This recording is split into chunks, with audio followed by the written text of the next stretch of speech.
Through the Looking Glass by Lewis Carroll. Chapter 1. Looking Glass House. One thing was certain, that the white kitten had had nothing to do with it. It was the black kitten's fault entirely. For the white kitten had been having its face washed by the old cat for the last quarter of an hour, and bearing it pretty well, considering. So you see that it couldn't have had any hand in the mischief. The way Dinah washed her children's faces was this. First, she held the poor thing down by its ear with one paw. And then with the other paw, she rubbed its face all over the wrong way, beginning at the nose. And just now, as I said, she was hard at work on the white kitten, which was lying quite still and trying to purr, no doubt feeling that it was all meant for its good. But the black kitten had been finished with earlier in the afternoon. And so, while Alice was sitting curled up in a corner of the great armchair, half talking to herself and half asleep, the kitten had been having a grand game of romps with the ball of worsted Alice had been trying to wind up, and had been rolling it up and down till it had all come undone again, and there it was spread over the hearth rug, all knots and tangles, with the kitten running after its own tail in the middle. "Oh, you wicked little thing," cried Alice, catching up the kitten and giving it a little kiss to make it understand that it was in disgrace. "Really, Dinah ought to have taught you better manners. You ought, Dinah. You know you ought," she added, looking reproachfully at the old cat, and speaking in as cross a voice as she could manage, and then she scrambled back into the armchair, taking the kitten and the worsted with her, and began winding up the ball again. But she didn't get on very fast, as she was talking all the time, sometimes to the kitten and sometimes to herself. Kitty sat very demurely on her knee, pretending to watch the progress of the winding, and now and then putting out one paw and gently touching the ball, as if it would be glad to help if it might. "Do you know what tomorrow is, Kitty?" Alice began. "You'd have guessed if you'd been up in the window with me, only Dinah was making you tidy, so you couldn't. I was watching the boys getting in sticks for the bonfire, and it wants plenty of sticks, Kitty. Only it got so cold, and it snowed so they had to leave off. Never mind, Kitty, we'll go and see the bonfire tomorrow." Here Alice wound 2 or 3 turns of the worsted round the kitten's neck, just to see how it would look. This led to a scramble in which the ball rolled down upon the floor, and yards of it got unwound again. Break time equals 0. 5s / "Do you know, I was so angry, Kitty," Alice went on as soon as they were comfortably settled again, "when I saw all the mischief you had been doing. I was very nearly opening the window and putting you out into the snow, and you'd have deserved it, you little mischievous darling. What have you got to say for yourself? Now, don't interrupt me," she went on, holding up one finger. "I'm going to tell you all your faults. Number 1, you squeaked twice while Dinah was washing your face this morning. Now you can't deny it, Kitty. I heard you. What's it you say?" Pretending that the kitten was speaking. "Her paw went into your eye? Well, that's your fault for keeping your eyes open if you'd shut them tight up. It wouldn't have happened. Now don't make any more excuses, but listen. Number 2, you pulled Snowdrop away by the tail, just as I put down the saucer of milk before her. What? You were thirsty, were you? How do you know she wasn't thirsty too? Now, for number 3, you unwound every bit of the worsted while I wasn't looking. That's 3 faults, Kitty. And you've not been punished for any of them yet. You know I'm saving up all your punishment for Wednesday. We suppose they'd saved up all my punishments," she went on, talking more to herself than the kitten. "What would they do at the end of a year? I should be sent to prison, I suppose, when the day came. Or let me see, suppose each punishment was to be going without a dinner. Then, when the miserable day came, I should have to go without 50 dinners at once. Well, I shouldn't mind that much. I'd far rather go without them than eat them. Do you hear the snow against the window panes, Kitty? How nice and soft it sounds, just as if someone was kissing the window all over outside. I wonder if the snow loves the trees and fields, that it kisses them so gently, and then it covers them up snug, with a white quilt. And perhaps it says, "Go to sleep, darlings, till the summer comes again."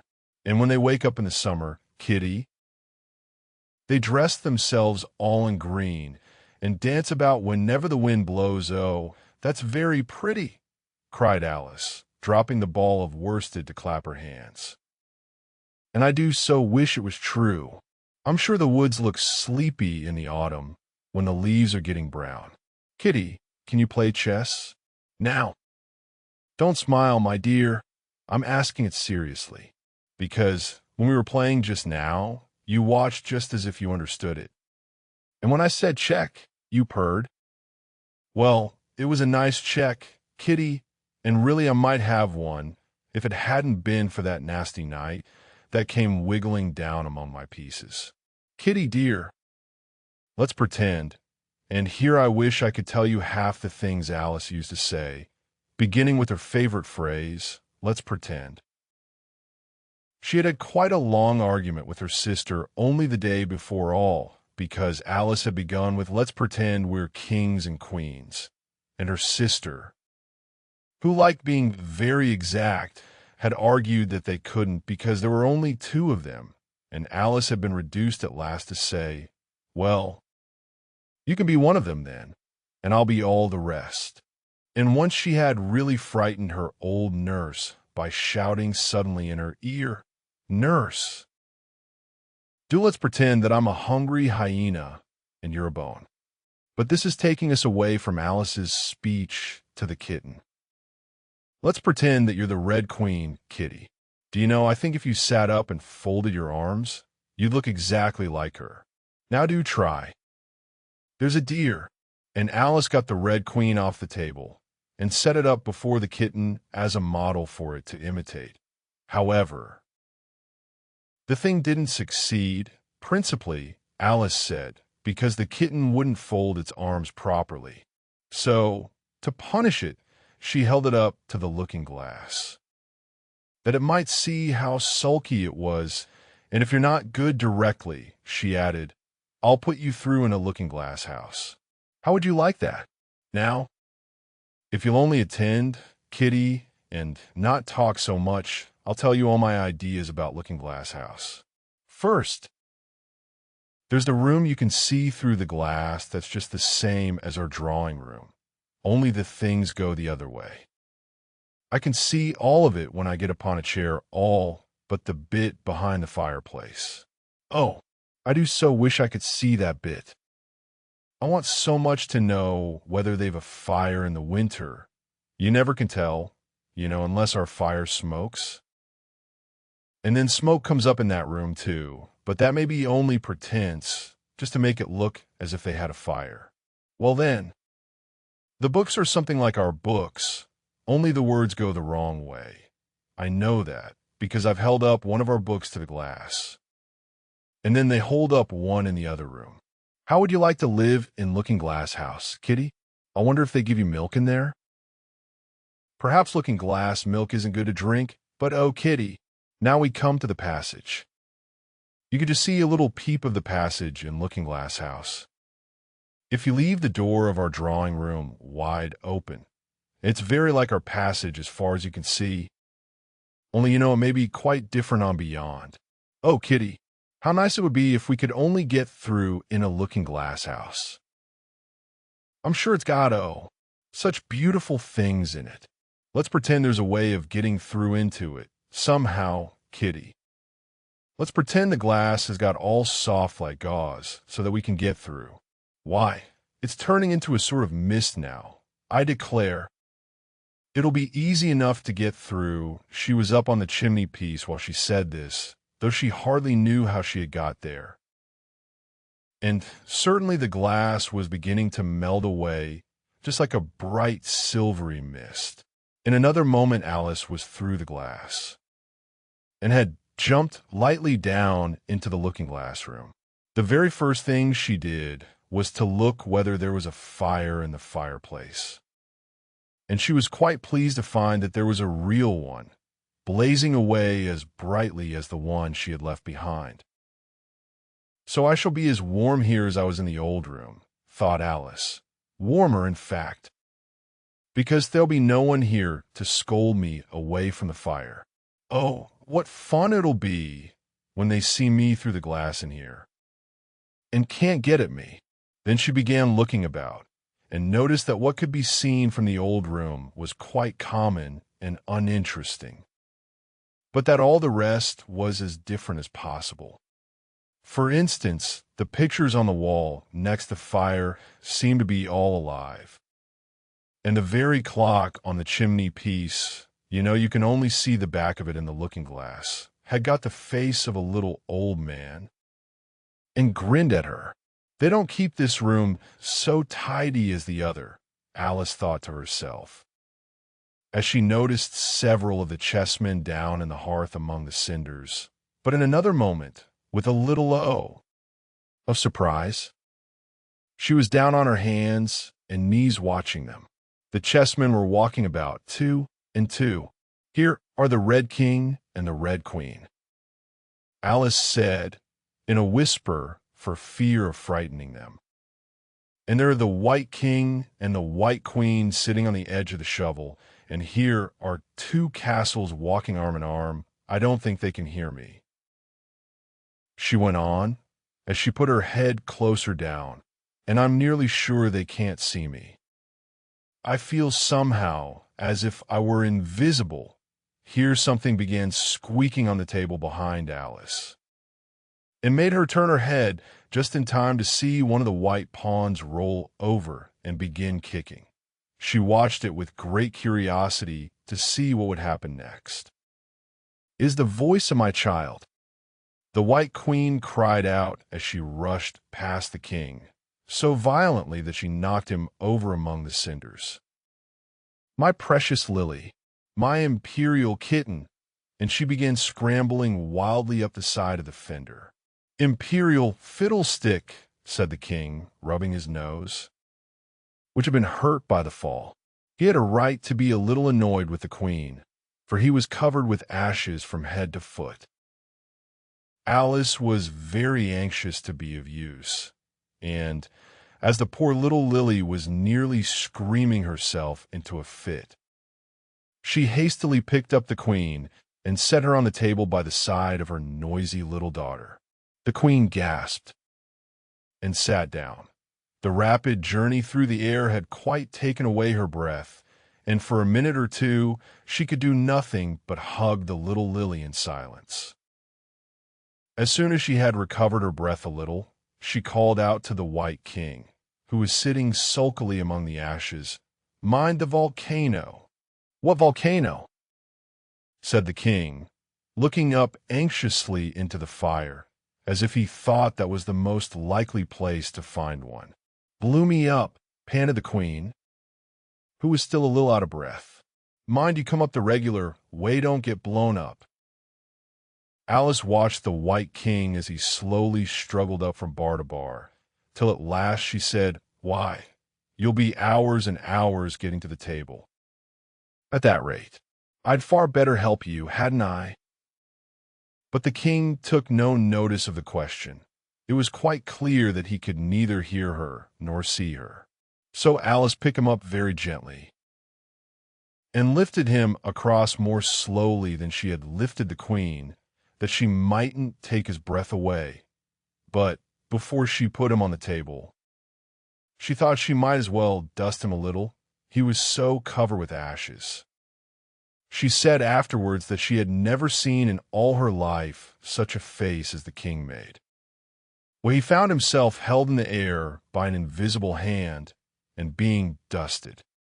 He was far too much astonished to cry out, but his eyes and his mouth went on getting larger and larger and rounder, till her hand shook so with laughing that she nearly let him drop upon the floor. "Oh, please don't make such faces, my dear," she cried out, quite forgetting that the king couldn't hear her. "You make me laugh so that I can hardly hold you, and don't keep your mouth so wide open. All the ashes will get into it there. Now, I think you're tidy enough," she added, as she smoothed his hair and set him upon the table near the queen. The king immediately fell flat on his back and lay perfectly still, and Alice was a little alarmed at what she had done, and went round the room to see if she could find any water to throw over him. However, she could find nothing but a bottle of ink. And when she got back with it, she found he had recovered, and he and the queen were talking together in a frightened whisper so low that Alice could hardly hear what they said. The king was saying, "I assure you, my dear, I turned cold to the very ends of my whiskers." To which the queen replied, "You haven't got any whiskers." The horror of that moment, the king went on, "I shall never, never forget." "You will, though," the queen said, "if you don't make a memorandum of it." Alice looked on with great interest as the king took an enormous memorandum book out of his pocket and began writing. A sudden thought struck her, and she took hold of the end of the pencil, which came some way over his shoulder, and began writing for him. The poor king looked puzzled and unhappy, and struggled with the pencil for some time without saying anything. But Alice was too strong for him, and at last he panted out, "My dear, I really must get a thinner pencil. I can't manage this one a bit. It writes all manner of things that I don't intend." "What manner of things?" said the queen, looking over the book in which Alice had put the white knight is sliding down the poker. "He balances very badly. That's not a memorandum of your feelings." There was a book lying near Alice on the table, and while she sat watching the White King, for she was still a little anxious about him, and had the ink all ready to throw over him in case he fainted again, she turned over the leaves to find some part that she could read. "For it's all in some language I don't know," she said to herself. It was like this: "Ikarebage, sevid idles 8 DNA, Gilerbsati, Iba 8 Ni Elmig DNA Erig did, Sevigarab 8 Eru Ismim LLA." She puzzled over this for some time, but at last a bright thought struck her. "Why, it's a looking-glass book, of course. And if I hold it up to a glass, the words will all go the right way again." This was the poem that Alice read. Jabberwocky, 'twas brillig, and the slithy toes did gyre and gimble in the wave. All mimsy were the borogoves, and the mome wraths outgrabe. Beware the Jabberwock, my son, the jaws that bite, the claws that catch. Beware the Jubjub bird, and shun the frumious bandersnatch. He took his vorpal sword in hand. Long time the manxome foe he sought, so rested he by the tumtum tree, and stood a while in thought. And as in uffish thought he stood, the Jabberwock, with eyes of flame, came whiffling through the tulgey wood, and burbled as it came. 1, 2, 1, 2. And through the vorpal blade went snicker-snack. He left it dead, and with its head he went galumphing back. "And hast thou slain the Jabberwock? Come my arms, my beamish boy. O Frabuste, Calu, Calais." He chortled in his joy. 'Twas brillig, and the slithy toes did gyre and gimble in the wave. All mimsy were the borogoves, and the mome wraths outgrabe. "It seems very pretty," she said when she had finished it, "but it's rather hard to understand." You see, she didn't like to confess, even to herself, that she couldn't make it out at all. "Somehow it seems to fill my head with ideas, only I don't exactly know what they are. However, somebody killed something. That's clear at any rate, but oh, thought Alice, suddenly jumping up. If I don't make haste, I shall have to go back through the looking glass before I've seen what the rest of the house is like. Let's have a look at the garden first. She was out of the room in a moment and ran downstairs, or at least it wasn't exactly running, but a new invention of hers for getting downstairs quickly and easily, as Alice said to herself. She just kept the tips of her fingers on the handrail and floated gently down without even touching the stairs with her feet. Then she floated on through the hall and would have gone straight out at the door in the same way if she hadn't caught hold of the doorpost.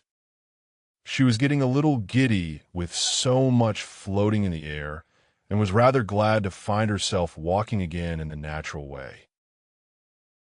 Chapter 2. The Garden of Live Flowers. I should see the garden far better, said Alice to herself, if I could get to the top of that hill. And here's a path that leads straight to it at least. No, it doesn't do that after going a few yards along the path and turning several sharp corners, but I suppose it will at last. But how curiously it twists. It's more like a corkscrew than a path. Well, this turn goes to the hill. I suppose no, it doesn't. This goes straight back to the house. Well then, I'll try it the other way. And so she did, wandering up and down and trying turn after turn, but always coming back to the house, do what she would. Indeed, once, when she turned a corner rather more quickly than usual, she ran against it before she could stop herself. It's no use talking about it, Alice said, looking up at the house and pretending it was arguing with her. I'm not going in again yet. I know I should have to get through the looking glass again back into the old room, and there be an end of all my adventures. So, resolutely turning her back upon the house, she set out once more down the path, determined to keep straight on till she got to the hill. For a few minutes all went on well, and she was just saying, I really shall do it this time, when the path gave a sudden twist and shook itself, as she described it afterwards. And the next moment, she found herself actually walking in at the door. Oh, it's too bad, she cried. I never saw such a house for getting in the way. Never. However, there was the hill full in sight, so there was nothing to be done but start again. This time she came upon a large flower bed, with a border of daisies and a willow tree growing in the middle. "Oh, tiger lily," said Alice, addressing herself to one that was waving gracefully about in the wind. "I wish you could talk." "We can talk," said the tiger lily, "when there's anybody worth talking to." Alice was so astonished that she could not speak for a minute. It quite seemed to take her breath away. At length, as the tiger lily only went on waving about, she spoke again in a timid voice, almost in a whisper. "And can all the flowers talk?"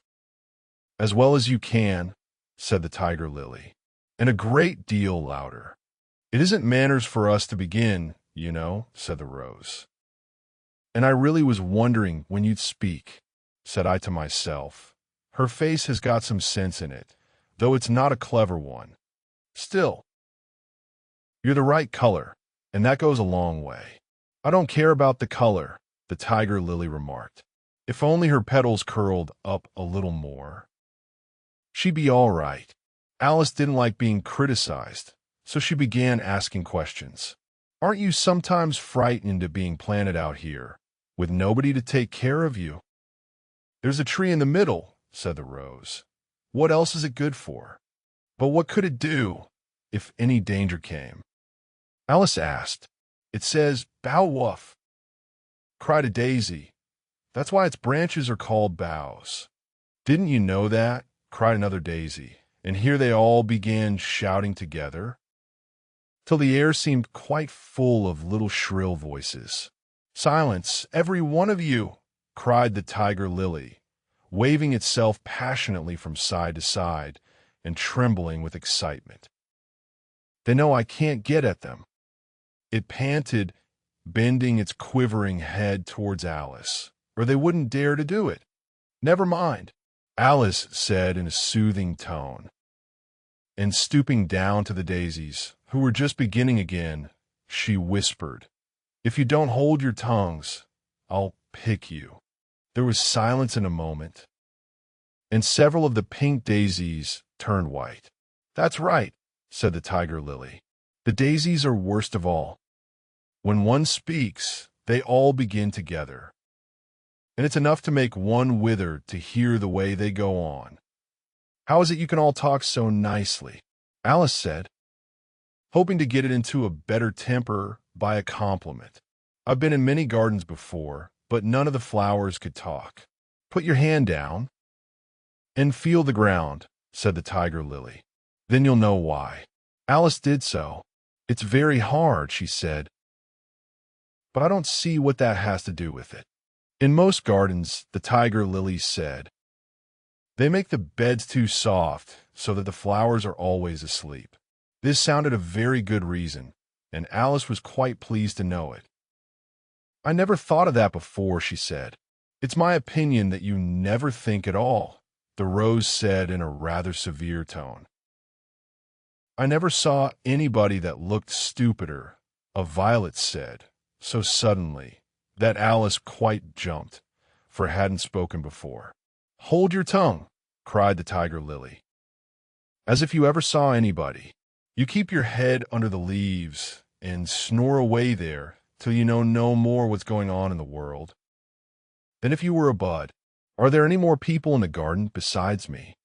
Alice said, not choosing to notice the rose's last remark. "There's one other flower in the garden that can move about like you," said the rose. "I wonder how you do it." "You're always wondering," said the tiger lily. "But she's more bushy than you are. Is she like me?" Alice asked eagerly, for the thought crossed her mind. "There's another little girl in the garden, somewhere. Well, she has the same awkward shape as you," the rose said, "but she's redder and her petals are shorter, I think. Her petals are done up close." "Almost like a dahlia," the tiger lily interrupted. "Not tumbled about anyhow, like yours." "But that's not your fault," the rose added kindly. "You're beginning to fade, you know, and then one can't help one's petals getting a little untidy." Alice didn't like this idea at all. So, to change the subject, she asked, "Does she ever come out here?" "I dare say you'll see her soon," said the rose. "She's one of the thorny kind." "Where does she wear the thorns?" Alice asked with some curiosity. "Why, all round her head, of course," the rose replied. "I was wondering you hadn't got some too. I thought it was the regular rule." "She's coming," cried the larkspur. "I hear her footstep thump, thump, thump along the gravel walk." Alice looked round eagerly and found that it was the Red Queen. "She's grown a good deal," was her first remark. She had indeed. When Alice first found her in the ashes, she had been only 3 inches high, and here she was, half a head taller than Alice herself. "It's the fresh air that does it," said the rose. "Wonderfully fine air it is out here." "I think I'll go and meet her," said Alice, for, though the flowers were interesting enough, she felt that it would be far grander to have a talk with a real queen. "You can't possibly do that," said the rose. "I should advise you to walk the other way." This sounded nonsense to Alice, so she said nothing, but set off at once towards the Red Queen. To her surprise, she lost sight of her in a moment, and found herself walking in at the front door again. A little provoked, she drew back, and after looking everywhere for the Queen, whom she spied out at last, a long way off, she thought she would try the plan, this time, of walking in the opposite direction. It succeeded beautifully. She had not been walking a minute before she found herself face to face with the Red Queen, and full in sight of the hill she had been so long aiming at. "Where do you come from?" said the Red Queen. "And where are you going? Look up. Speak nicely, and don't twiddle your fingers all the time. Alice attended to all these directions and explained, as well as she could, that she had lost her way. "I don't know what you mean by your way," said the queen. "All the ways about here belong to me, but why did you come out here at all? Break time equals 0. 5s / she added in a kinder tone. "Curtsy while you're thinking what to say, it saves time." Alice wondered a little at this, but she was too much in awe of the queen to disbelieve it. "I'll try it when I go home," she thought to herself. "The next time I'm a little late for dinner." "It's time for you to answer now," the queen said, looking at her watch. "Open your mouth a little wider when you speak, and always say your majesty." "I only wanted to see what the garden was like." "Your majesty, that's right," said the queen, patting her on the head, which Alice didn't like at all, though when you say garden, I've seen gardens, compared with which this would be a wilderness. Alice didn't dare to argue the point, but went on. "And I thought I'd try and find my way to the top of that hill." "When you say hill," the queen interrupted, "break time equals 0. 5s / I could show you hills, in comparison with which you'd call that a valley." "No, I shouldn't," said Alice, surprised into contradicting her at last. "A hill can't be a valley, you know." "That would be nonsense." The Red Queen shook her head. "You may call it nonsense if you like," she said, "but I've heard nonsense, compared with which that would be as sensible as a dictionary." Alice curtsied again, as she was afraid from the queen's tone that she was a little offended, and they walked on in silence till they got to the top of the little hill. For some minutes Alice stood without speaking, looking out in all directions over the country, and a most curious country it was. There were a number of tiny little brooks running straight across it from side to side, and the ground between was divided up into squares by a number of little green hedges that reached from brook to brook. "I declare it's marked out just like a large chessboard." Alice said at last, "There ought to be some men moving about somewhere, and so there are," she added in a tone of delight, and her heart began to beat quick with excitement as she went on. "It's a great, huge game of chess that's being played all over the world, if this is the world at all, you know. Oh, what fun it is! How I wish I was one of them. I wouldn't mind being a pawn, if only I might join, though of course I should like to be a queen best." She glanced rather shyly at the real queen as she said this, but her companion only smiled pleasantly and said, "That's easily managed. You could be the White Queen's pawn, if you like, as Lily's too young to play, and you're in the second square to begin with. When you get to the 8th square, you'll be a queen just at this moment." Somehow or other, they began to run. Alice never could quite make out, in thinking it over afterwards, how it was that they began. All she remembers is that they were running hand in hand, and the queen went so fast that it was all she could do to keep up with her. And still the queen kept crying faster, faster. But Alice felt she could not go faster, though she had not breath left to say so. The most curious part of the thing was that the trees and the other things round them never changed their places at all. However fast they went, they never seemed to pass anything. "I wonder if all the things move along with us," thought poor, puzzled Alice. And the queen seemed to guess her thoughts, for she cried, "Faster! Don't try to talk." Not that Alice had any idea of doing that. She felt as if she would never be able to talk again. She was getting so much out of breath, and still the queen cried, "Faster! Faster!" and dragged her along. "Are we nearly there?" Alice managed to pan out at last. "Nearly there," the queen repeated. "Why, we passed it 10 minutes ago." "Faster!" And they ran on for a time in silence, with the wind whistling in Alice's ears and almost blowing her hair off her head. she fancied. "Now, now," cried the queen. "Faster, faster." And they went so fast that at last they seemed to skim through the air, hardly touching the ground with their feet, till suddenly, just as Alice was getting quite exhausted, they stopped, and she found herself sitting on the ground, breathless and giddy. The queen propped her up against a tree and said kindly, "You may rest a little now." Alice looked round her in great surprise. "Why, I do believe we've been under this tree the whole time. Everything's just as it was." "Of course it is," said the queen. "What would you have it?"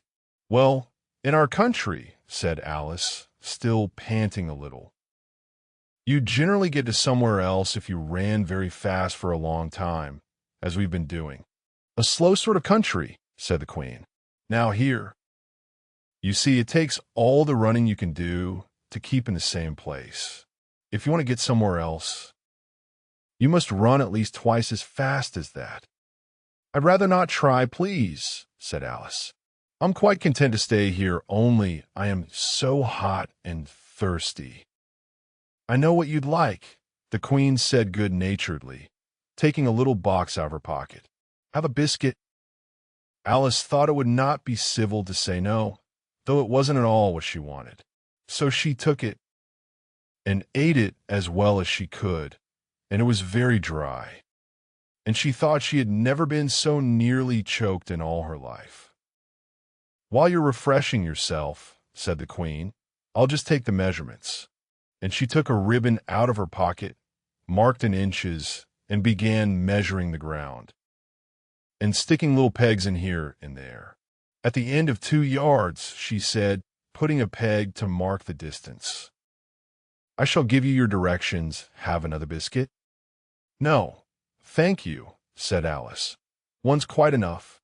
Thirst quenched, I hope," said the queen. Alice did not know what to say to this, but luckily the queen did not wait for an answer, but went on. "At the end of 3 yards, I shall repeat them for fear of your forgetting them.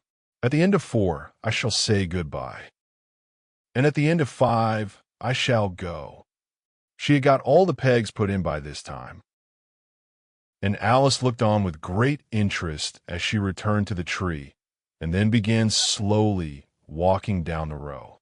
At the 2-yard peg, she faced round and said, "A pawn goes 2 squares in its first move, you know, so you'll go very quickly through the 3rd square by railway, I should think, and you'll find yourself in the 4th square in no time.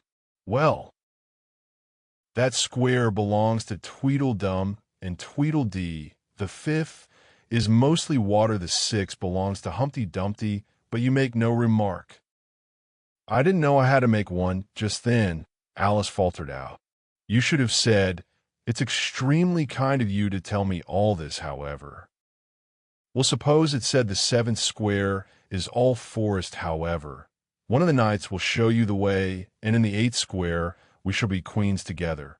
Break time equals 0. 5s / and it's all feasting and fun." Alice got up and curtsied and sat down again.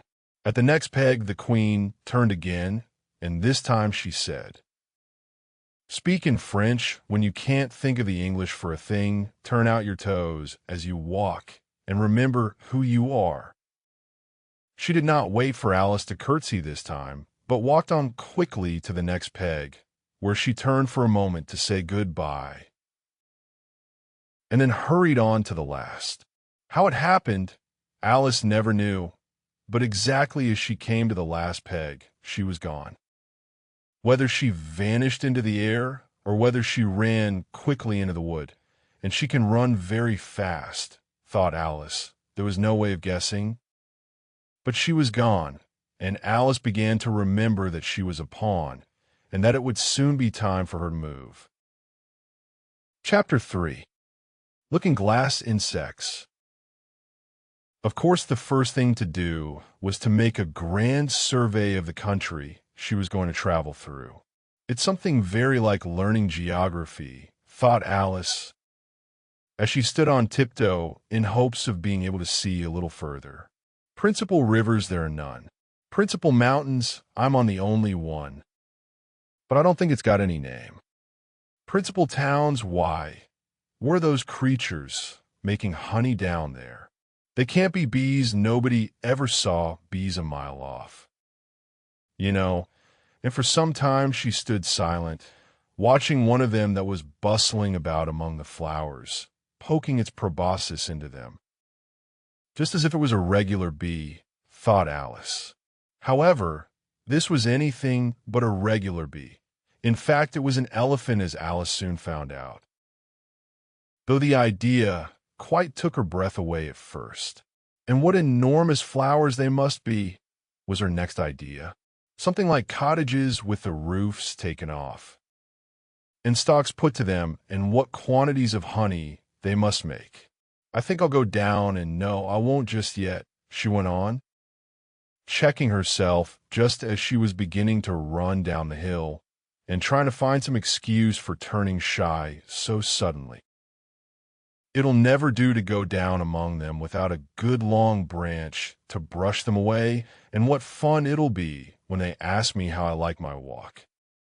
I shall say, oh, I like it well enough. Here came a favorite little toss of the head, only it was so dusty and hot. And the elephants did tease so. I think I'll go down the other way, she said after a pause, and perhaps I may visit the elephants later on. Besides, I do so want to get into the third square. So with this excuse, she ran down the hill and jumped over the first of the 6 little brooks. "Tickets, please," said the guard, putting his head in at the window. In a moment, everybody was holding out a ticket. They were about the same size as the people and quite seemed to fill the carriage. "Now then, show your ticket, child," the guard went on, looking angrily at Alice. And a great many voices all said together, like the chorus of song, thought Alice, "Don't keep him waiting, child. Why, his time is worth £1,000 a minute." "I'm afraid I haven't got one," Alice said in a frightened tone. "There wasn't a ticket office where I came from." And again the chorus of voices went on. There wasn't room for one where she came from. The land there is worth £1,000 an inch. "Don't make excuses," said the guard. "You should have bought one from the engine driver." And once more the chorus of voices went on with the man that drives the engine. "Why, the smoke alone is worth £1,000 a puff." Alice thought to herself, then there's no use in speaking. The voices didn't join in this time, as she hadn't spoken, but to her great surprise, they all thought in chorus. I hope you understand what thinking in chorus means, for I must confess that I don't. Better say nothing at all. Language is worth £1,000 a word. I shall dream about £1,000 tonight. I know I shall, thought Alice. All this time the guard was looking at her, first through a telescope, then through a microscope, and then through an opera glass. At last he said, "You're traveling the wrong way," and shut up the window and went away. "So young a child," said the gentleman sitting opposite to her. He was dressed in white paper. "Ought to know which way she's going, even if she doesn't know her own name." A goat that was sitting next to the gentleman in white shut his eyes and said in a loud voice, "She ought to know her way to the ticket office, even if she doesn't know her alphabet." There was a beetle sitting next to the goat. It was a very queer carriage full of passengers altogether, and as the rules seemed to be that they should all speak in turn, he went on with, "She'll have to go back from here as luggage." Alice couldn't see who was sitting beyond the beetle, but a hoarse voice spoke next. "Change engines," it said, and was obliged to leave off. "It sounds like a horse," Alice thought to herself, and an extremely small voice, close to her ear, said, "You might make a joke on that something about horse and horse, you know." Then a very gentle voice in the distance said, She must be labeled lass with care. You know, and after that other voices went on, what a number of people there are in the carriage, thought Alice, saying she must go by post. As she's got a head on her, she must be sent as a message by the telegraph. She must draw the train herself the rest of the way, and so on. But the gentleman dressed in white paper leaned forwards and whispered in her ear, "Never mind what they all say, my dear, but take a return ticket every time the train stops." "Indeed I shan't," Alice said rather impatiently. "I don't belong to this railway journey at all. I was in a wood just now, and I wish I could get back there." "You might make a joke on that," said the little voice close to her ear. "Something about, 'You would if you could,' you know." "Don't tease so," said Alice, looking about in vain to see where the voice came from. "If you're so anxious to have a joke made, why don't you make one yourself?" The little voice sighed deeply. It was very unhappy, evidently, and Alice would have said something pitying to comfort it, if it would only sigh like other people, she thought. But this was such a wonderfully small sigh that she wouldn't have heard it at all if it hadn't come quite close to her ear. The consequence of this was that it tickled her ear very much, and quite took off her thoughts from the unhappiness of the poor little creature. "I know you are a friend," the little voice went on, "a dear friend and an old friend. And you won't hurt me, though I am an insect." "What kind of insect?" Alice inquired a little anxiously. What she really wanted to know was whether it could sting or not. But she thought this wouldn't be quite a civil question to ask. "What, then you don't?" the little voice began, when it was drowned by a shrill scream from the engine, and everybody jumped up in alarm, Alice among the rest.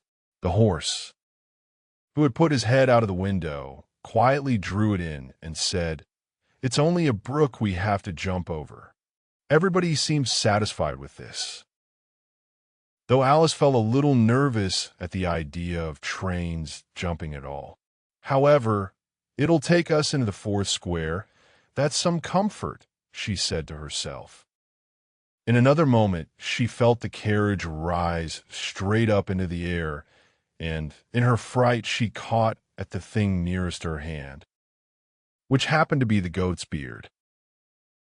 But the beard seemed to melt away as she touched it, and she found herself sitting quietly under a tree while the gnat, for that was the insect she had been talking to, was balancing itself on a twig just over her head and fanning her with its wings. It certainly was a very large gnat, about the size of a chicken, Alice thought. Still, she couldn't feel nervous with it. After they had been talking together so long. "Then you don't like all insects?" The gnat went on, as quietly as if nothing had happened. "I like them when they can talk," Alice said.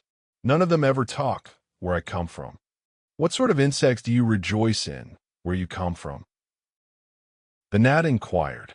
"I don't rejoice in insects at all," Alice explained, "because I'm rather afraid of them, at least the large kinds. But I can tell you the names of some of them." "Of course they answer to their names," the gnat remarked carelessly. "I never knew them to do it." "What's the use of their having names," the gnat said, "if they won't answer to them?" "No use to them," said Alice, "but it's useful to the people who name them, I suppose. If not, why do things have names at all?" "I can't say," the gnat replied. Further on, "In the wood down there, they've got no names. However, go on with your list of insects. You're wasting time." "Well, there's the horsefly," Alice began, counting off the names on her fingers. "All right," said the gnat. "Halfway up that bush, you'll see a rocking horsefly. If you look, it's made entirely of wood and gets about by swinging itself from branch to branch." "What does it live on?" Alice asked with great curiosity. "Sap and sawdust," said the gnat. "Go on with the list." Alice looked up at the rocking horsefly with great interest, and made up her mind that it must have been just repainted. It looked so bright and sticky. And then she went on. And there's the dragonfly. Look on the branch above your head, said the gnat, and there you'll find a snapped dragonfly. Its body is made of plum pudding, its wings of holly leaves, and its head is a raisin burning in brandy. And what does it live on? Frumenty in mince pie. The gnat replied, and it makes its nest in a Christmas box. And then there's the butterfly, Alice went on, after she had taken a good look at the insect with its head on fire, and had thought to herself, I wonder if that's the reason insects are so fond of flying into candles, because they want to turn into snap dragonflies, crawling at your feet, said the gnat. Alice drew her feet back in some alarm. You may observe a bread and butterfly. Its wings are thin slices of bread and butter. Its body is a crust, and its head is a lump of sugar. And what does it live on? Weak tea with cream in it. A new difficulty came into Alice's head. Supposing it couldn't find any, she suggested. Then it would die, of course. But that must happen very often, Alice remarked thoughtfully. Break time equals 0. 5s / it always happens, said the gnat. After this, Alice was silent for a minute or two, pondering. The gnat amused itself meanwhile by humming round and round her head. At last it settled again and remarked, I suppose you don't want to lose your name? No, indeed, Alice said a little anxiously, and yet I don't know. The gnat went on in a careless tone. Only think how convenient it would be if you could manage to go home without it. For instance, if the governess wanted to call you to your lessons, she would call out, come here, and there she would have to leave off, because there wouldn't be any name for her to call, and of course you wouldn't have to go, you know. That would never do, I'm sure, said Alice. The governess would never think of excusing me lessons for that. If she couldn't remember my name, she'd call me Miss, as the servants do. Well, if she said Miss and didn't say anything more, the gnat remarked, of course you'd miss your lessons. That's a joke. I wish you had made it. Why do you wish I had made it? Alice asked. It's a very bad one. But the gnat only sighed deeply, while 2 large tears came rolling down its cheeks. You shouldn't make jokes, Alice said, if it makes you so unhappy. Then came another of those melancholy little sighs.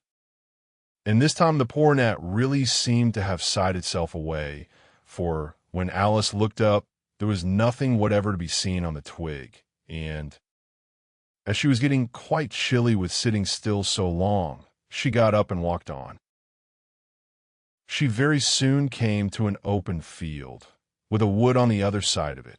It looked much darker than the last wood, and Alice felt a little timid about going into it.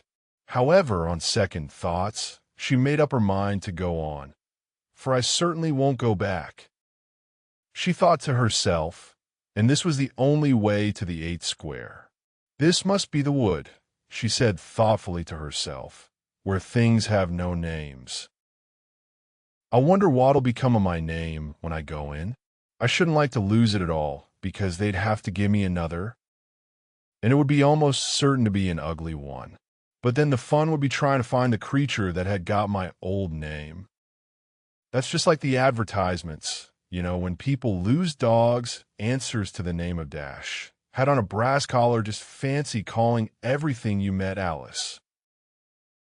Till one of them answered, only they wouldn't answer at all if they were wise. She was rambling on in this way when she reached the wood. It looked very cool and shady. Well, at any rate, it's a great comfort, she said as she stepped under the trees, after being so hot. To get into the end of what? She went on, rather surprised at not being able to think of the word. I mean to get under this, you know?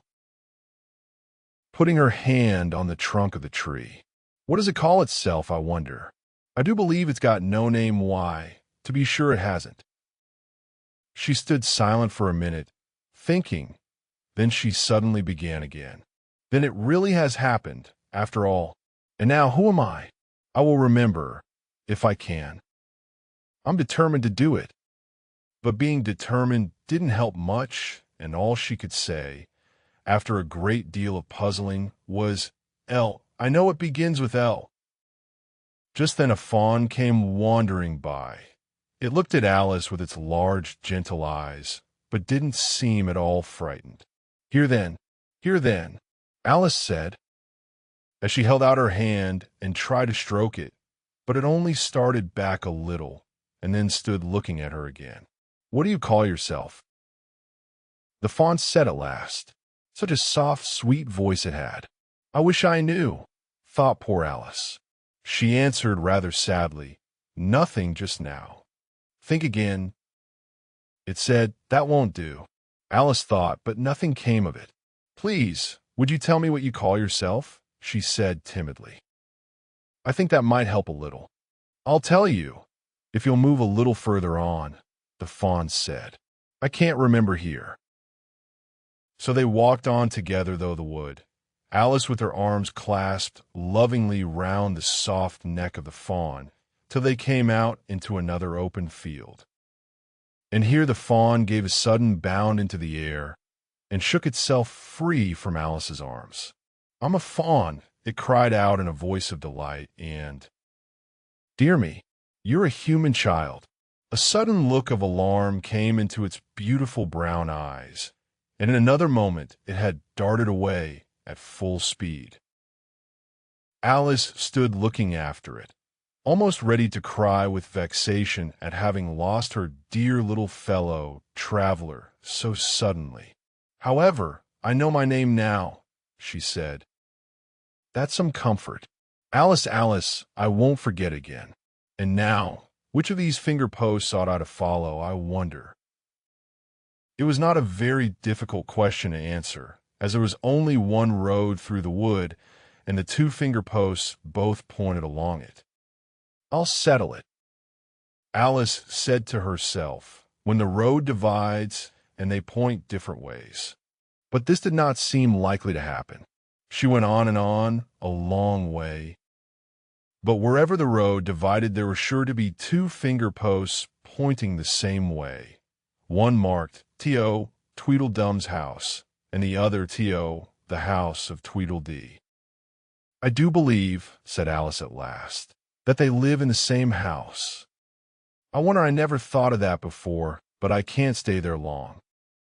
I'll just call and say, How'd you do? And ask them the way out of the wood. If I could only get to the 8th square before it gets dark. So she wandered on, talking to herself as she went, till, on turning a sharp corner, she came upon two fat little men. So suddenly that she could not help starting back, but in another moment she recovered herself, feeling sure that they must be. Chapter 4. Tweedledum and Tweedledee.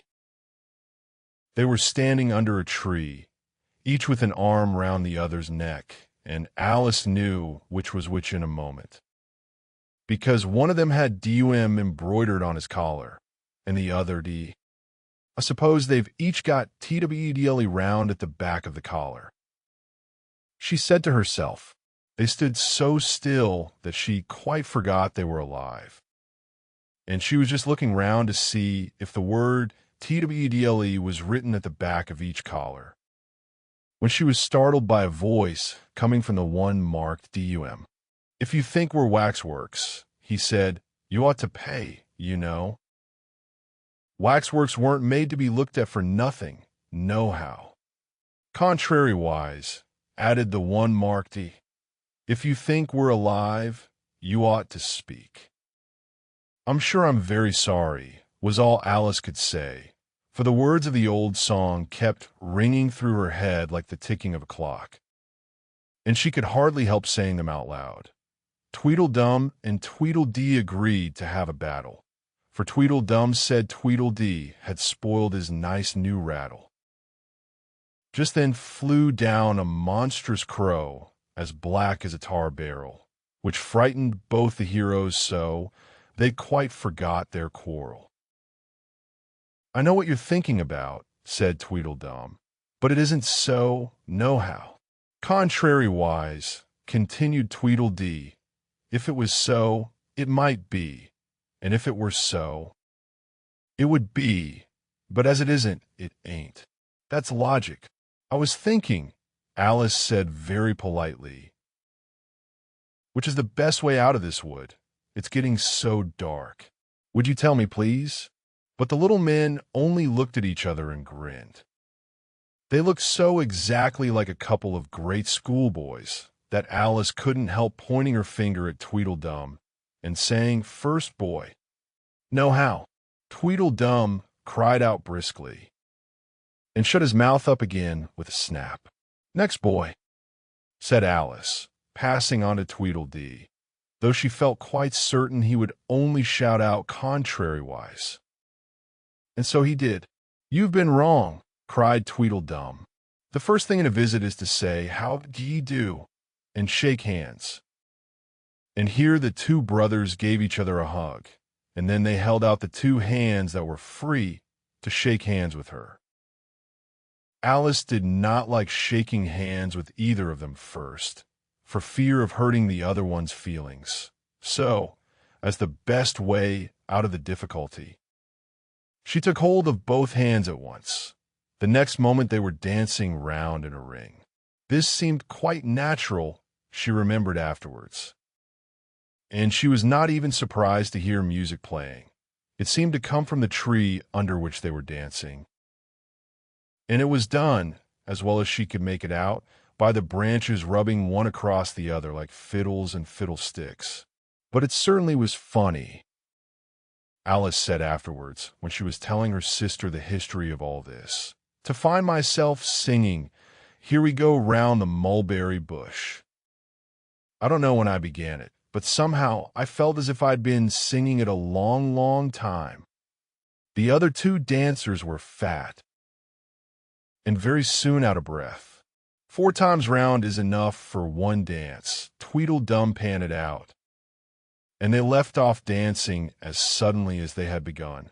The music stopped at the same moment. Then they let go of Alice's hands and stood looking at her for a minute.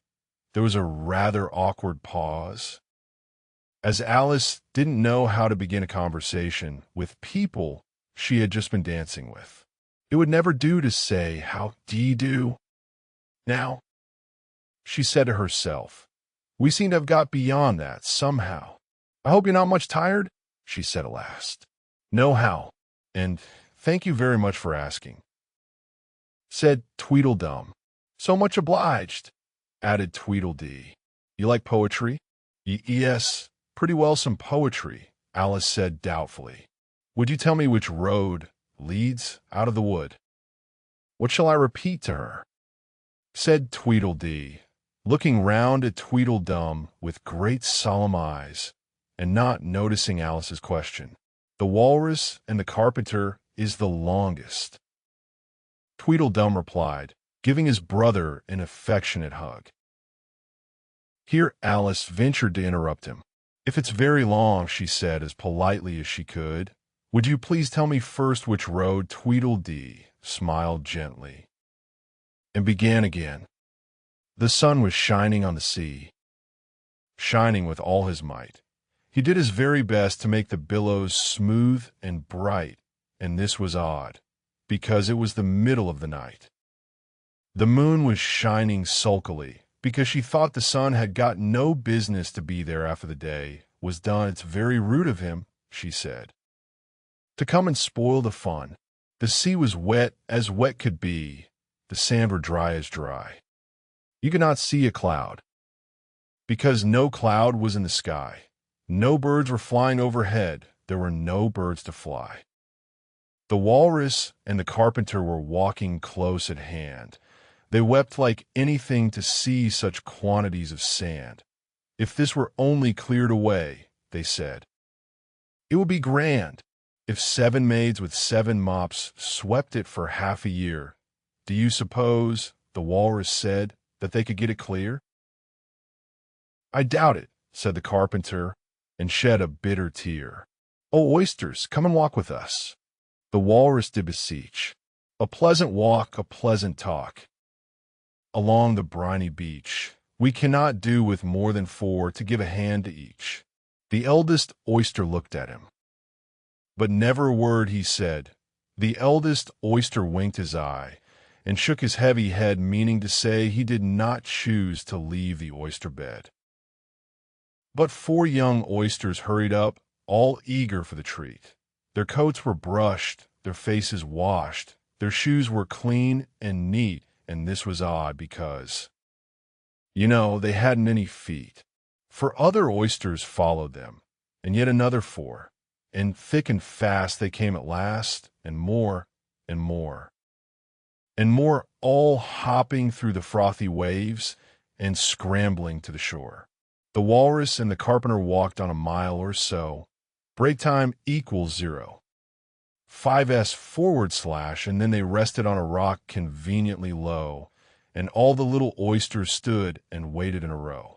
The time has come, the walrus said, to talk of many things, of shoes and ships and sealing wax of cabbages and kings, and why the sea is boiling hot and whether pigs have wings. But wait a bit, the oysters cried, before we have our chat, for some of us are out of breath, and all of us are fat. No hurry, said the carpenter. They think of much for that. A loaf of bread, the walrus said, is what we chiefly need. Pepper and vinegar besides are very good indeed now. If you're ready, oysters dear, we can begin to feed. But not on us, the oysters cried, turning a little blue.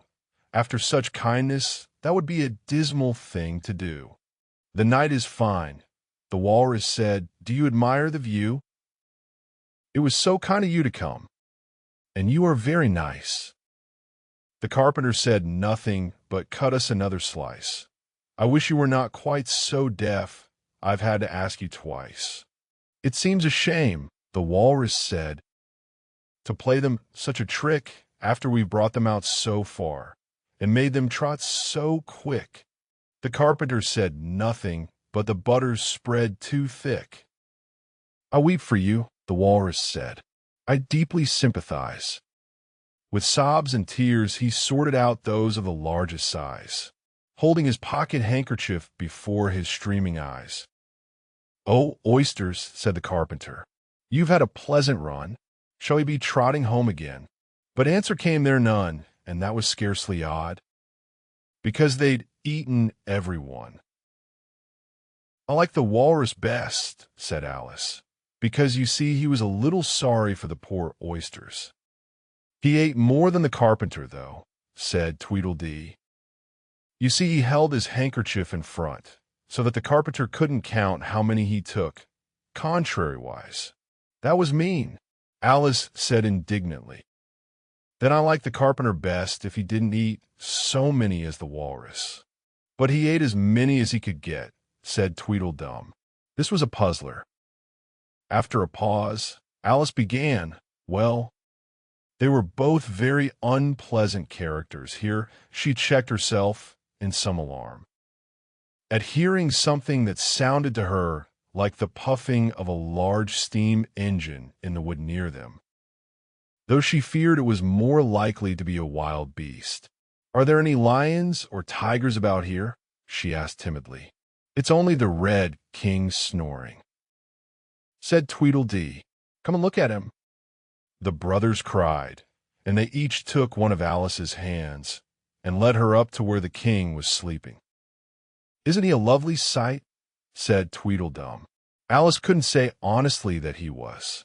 He had a tall red nightcap on with a tassel, and he was lying crumpled up into a sort of untidy heap and snoring loud, fit to snore his head off, as Tweedledum remarked. I'm afraid he'll catch cold with lying on the damp grass, said Alice, who was a very thoughtful little girl. He's dreaming now, said Tweedledee. And what do you think he's dreaming about? Alice said, "Nobody can guess that. Why about you?" Tweedledee exclaimed, clapping his hands triumphantly. "And if he left off dreaming about you, where do you suppose you'd be?" "Where I am now, of course," said Alice.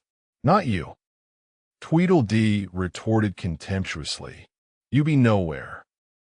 Why, you're only a sort of thing in his dream. If that there king was to wake," added Tweedledum, "you'd go out bang, just like a candle." "I shouldn't," Alice exclaimed indignantly. "Besides, if I'm only a sort of thing in his dream, what are you, I should like to know?" "Ditto," said Tweedledum. "Ditto, ditto," cried Tweedledee. He shouted this so loud that Alice couldn't help saying, "Hush! You'll be waking him, I'm afraid, if you make so much noise." "Well, it no use your talking about waking him," said Tweedledum, "when you're only one of the things in his dream. You know very well you're not real." "I am real," said Alice, and began to cry. "You won't make yourself a bit realer by crying," Tweedledee remarked. "There's nothing to cry about." "If I wasn't real," Alice said, half laughing through her tears, "it all seems so ridiculous I shouldn't be able to cry." "I hope you don't suppose those are real tears," Tweedledum interrupted in a tone of great contempt. "I know they're talking nonsense." Alice thought to herself, "And it's foolish to cry about it." So she brushed away her tears and went on as cheerfully as she could. "At any rate, I'd better be getting out of the wood, for really it's coming on very dark. Do you think it's going to rain?" Tweedledum spread a large umbrella over himself and his brother and looked up into it. "No, I don't think it is," he said, "at least not under here." "No how?" "But it may rain outside." "It may if it chooses," said Tweedledee. "We've no objection." "Contrariwise. Selfish things," thought Alice. And she was just going to say good night and leave them when Tweedledum sprang out from under the umbrella and seized her by the wrist. "Do you see that?" he said, in a voice choking with passion, and his eyes grew large and yellow all in a moment, as he pointed with a trembling finger at a small white thing lying under the tree. "It's only a rattle," Alice said, after a careful examination of the little white thing. "Not a rattlesnake, you know," she added hastily, thinking that he was frightened.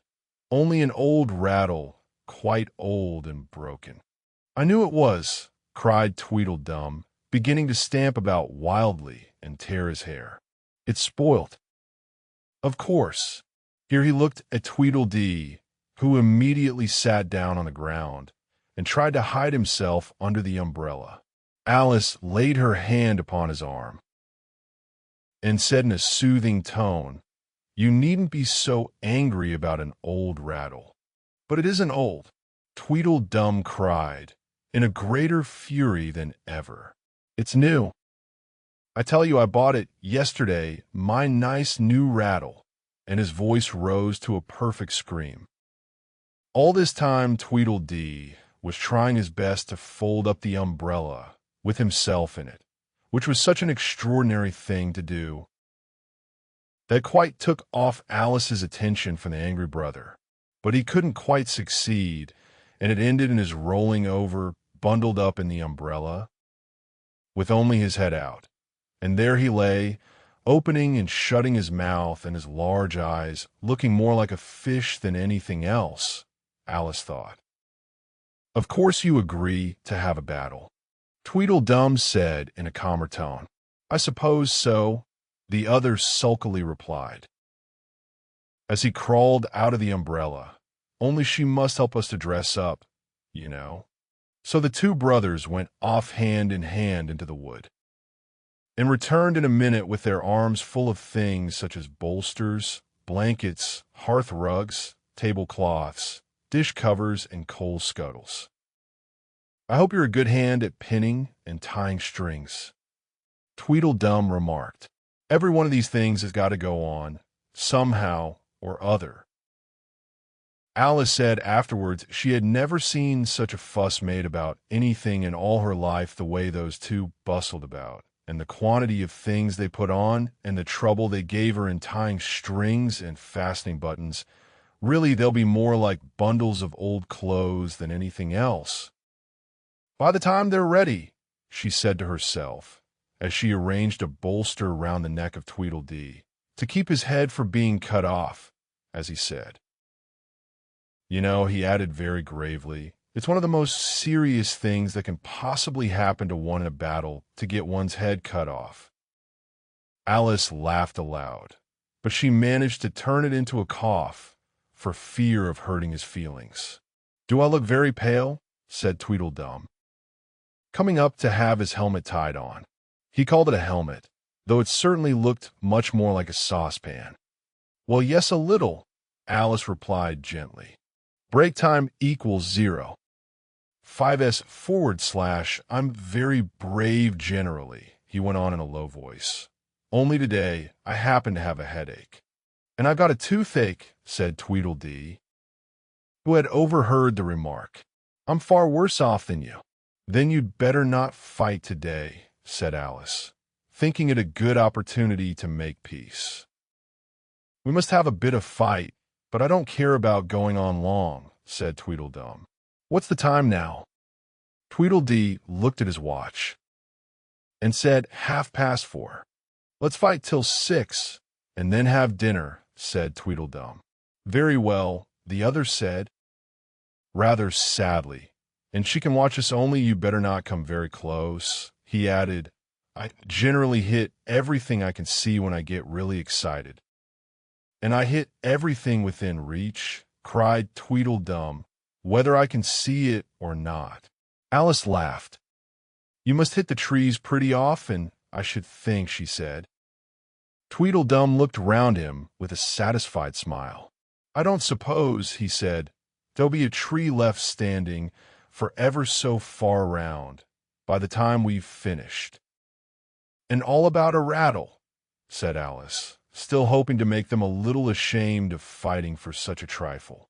"I shouldn't have minded it so much," said Tweedledum, "if it hadn't been a new one." "I wish the monstrous crow would come," thought Alice. "There's only one sword, you know." Tweedledum said to his brother, "But you can have the umbrella, it's quite as sharp. Only we must begin quick. It's getting as dark as it can." "And darker," said Tweedledee. It was getting dark so suddenly that Alice thought there must be a thunderstorm coming on. "What a thick black cloud that is," she said. "And how fast it comes. Why, I do believe it's got wings. It's the crow." Tweedledum cried out in a shrill voice of alarm, and the two brothers took to their heels and were out of sight in a moment. Alice ran a little way into the wood and stopped under a large tree. "It can never get at me here," she thought. "It's far too large to squeeze itself in among the trees. But I wish it wouldn't flap its wings, so it makes quite a hurricane in the wood. Here's somebody's shawl being blown away." Chapter 5. Wool and Water. She caught the shawl as she spoke and looked about for the owner. In another moment the White Queen came running wildly through the wood, with both arms stretched out wide, as if she were flying, and Alice very civilly went to meet her with the shawl. "I'm very glad I happened to be in the way," Alice said, as she helped her to put on her shawl again. The White Queen only looked at her in a helpless, frightened sort of way, and kept repeating something in a whisper to herself that sounded like bread and butter. Bread and butter, and Alice felt that if there was to be any conversation at all, she must manage it herself. So she began rather timidly. "Am I addressing the White Queen?" "Well, yes, if you call that addressing," the Queen said. "It isn't my notion of the thing at all." Alice thought it would never do to have an argument at the very beginning of their conversation, so she smiled and said, "If your Majesty will only tell me the right way to begin, I'll do it as well as I can." but I don't want it done at all," groaned the poor queen. "I've been addressing myself for the last 2 hours." It would have been all the better, as it seemed to Alice, if she had got someone else to dress her. She was so dreadfully untidy. Every single thing's crooked, Alice thought to herself, and she's all over pins. "May I put your shawl straight for you?" she added aloud. "I don't know what's the matter with it," the queen said in a melancholy voice. "It's out of temper, I think. I've pinned it here and I've pinned it there, but there's no pleasing it. It can't go straight, if you pin it all on one side," Alice said, as she gently put it right for her. "And, dear me, what a state your hair is in. The brush has got entangled in it," the queen said with a sigh. "And I lost the comb yesterday." Alice carefully released the brush and did her best to get the hair into order. "Come. You look rather better now," she said, after altering most of the pins. "But really you should have a lady's maid. I'm sure I'll take you with pleasure," the queen said. "Tuppence a week and jam every other day." Alice couldn't help laughing, as she said, "I don't want you to hire me, and I don't care for jam." "It's very good jam," said the queen. "Well, I don't want any today, at any rate."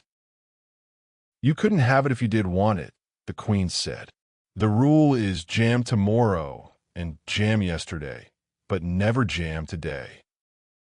"It must come sometimes to jam today," Alice objected. "No, it can't," said the queen.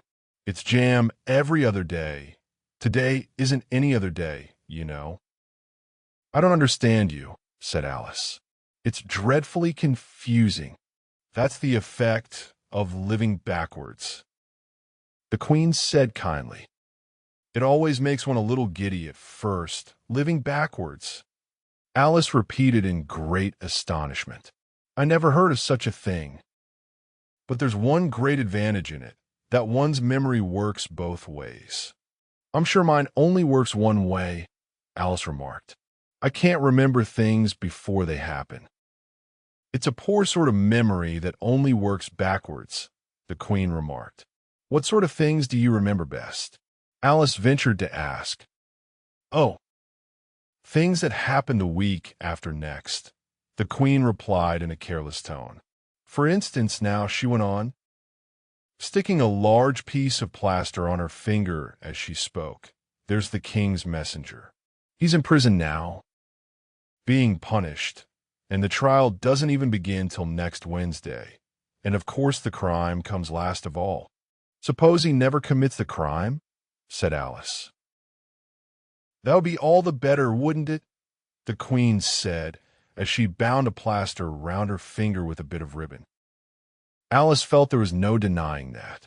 "Of course it would be all the better," she said, "but it wouldn't be all the better his being punished. You're wrong there."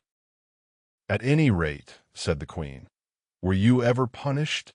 "Only for faults," said Alice. "And you were all the better for it." "I know," the queen said triumphantly. "Yes, but then I had done the things I was punished for," said Alice. "That makes all the difference." "But if you hadn't done them," the queen said, "that would have been better still, better and better and better." Her voice went higher with each better, till it got quite to a squeak at last. Alice was just beginning to say, "There's a mistake somewhere," when the queen began screaming so loud that she had to leave the sentence unfinished. "Oh," shouted the queen, shaking her hand about as if she wanted to shake it off. "My finger's bleeding. Oh.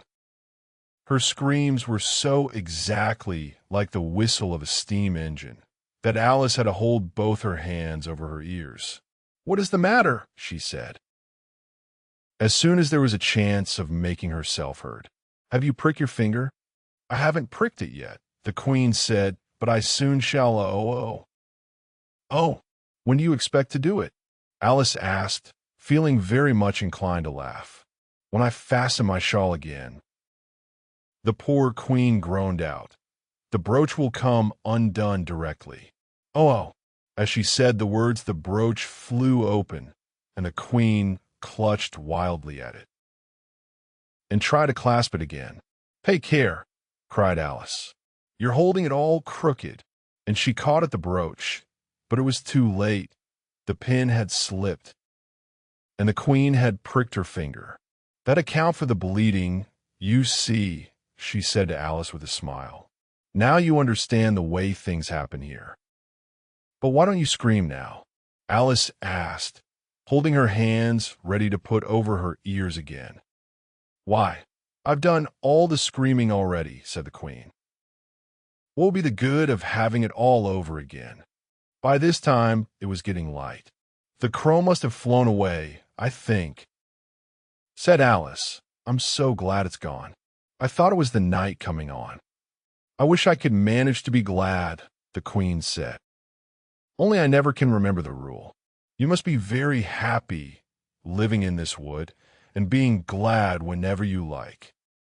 Only it is so very lonely here," Alice said in a melancholy voice, and at the thought of her loneliness, 2 large tears came rolling down her cheeks. "Oh, don't go on like that," cried the poor queen, wringing her hands in despair. "Consider what a great girl you are. Consider what a long way you've come today. Consider what o'clock it is. Consider anything, only don't cry." Alice could not help laughing at this, even in the midst of her tears. "Can you keep from crying by considering things?" she asked. "That's the way it's done," the queen said with great decision. "Nobody can do 2 things at once, you know. Let's consider your age to begin with. How old are you?" "I'm 7½ exactly." "You needn't say exactly," the queen remarked. "I can believe it without that. Now I'll give you something to believe.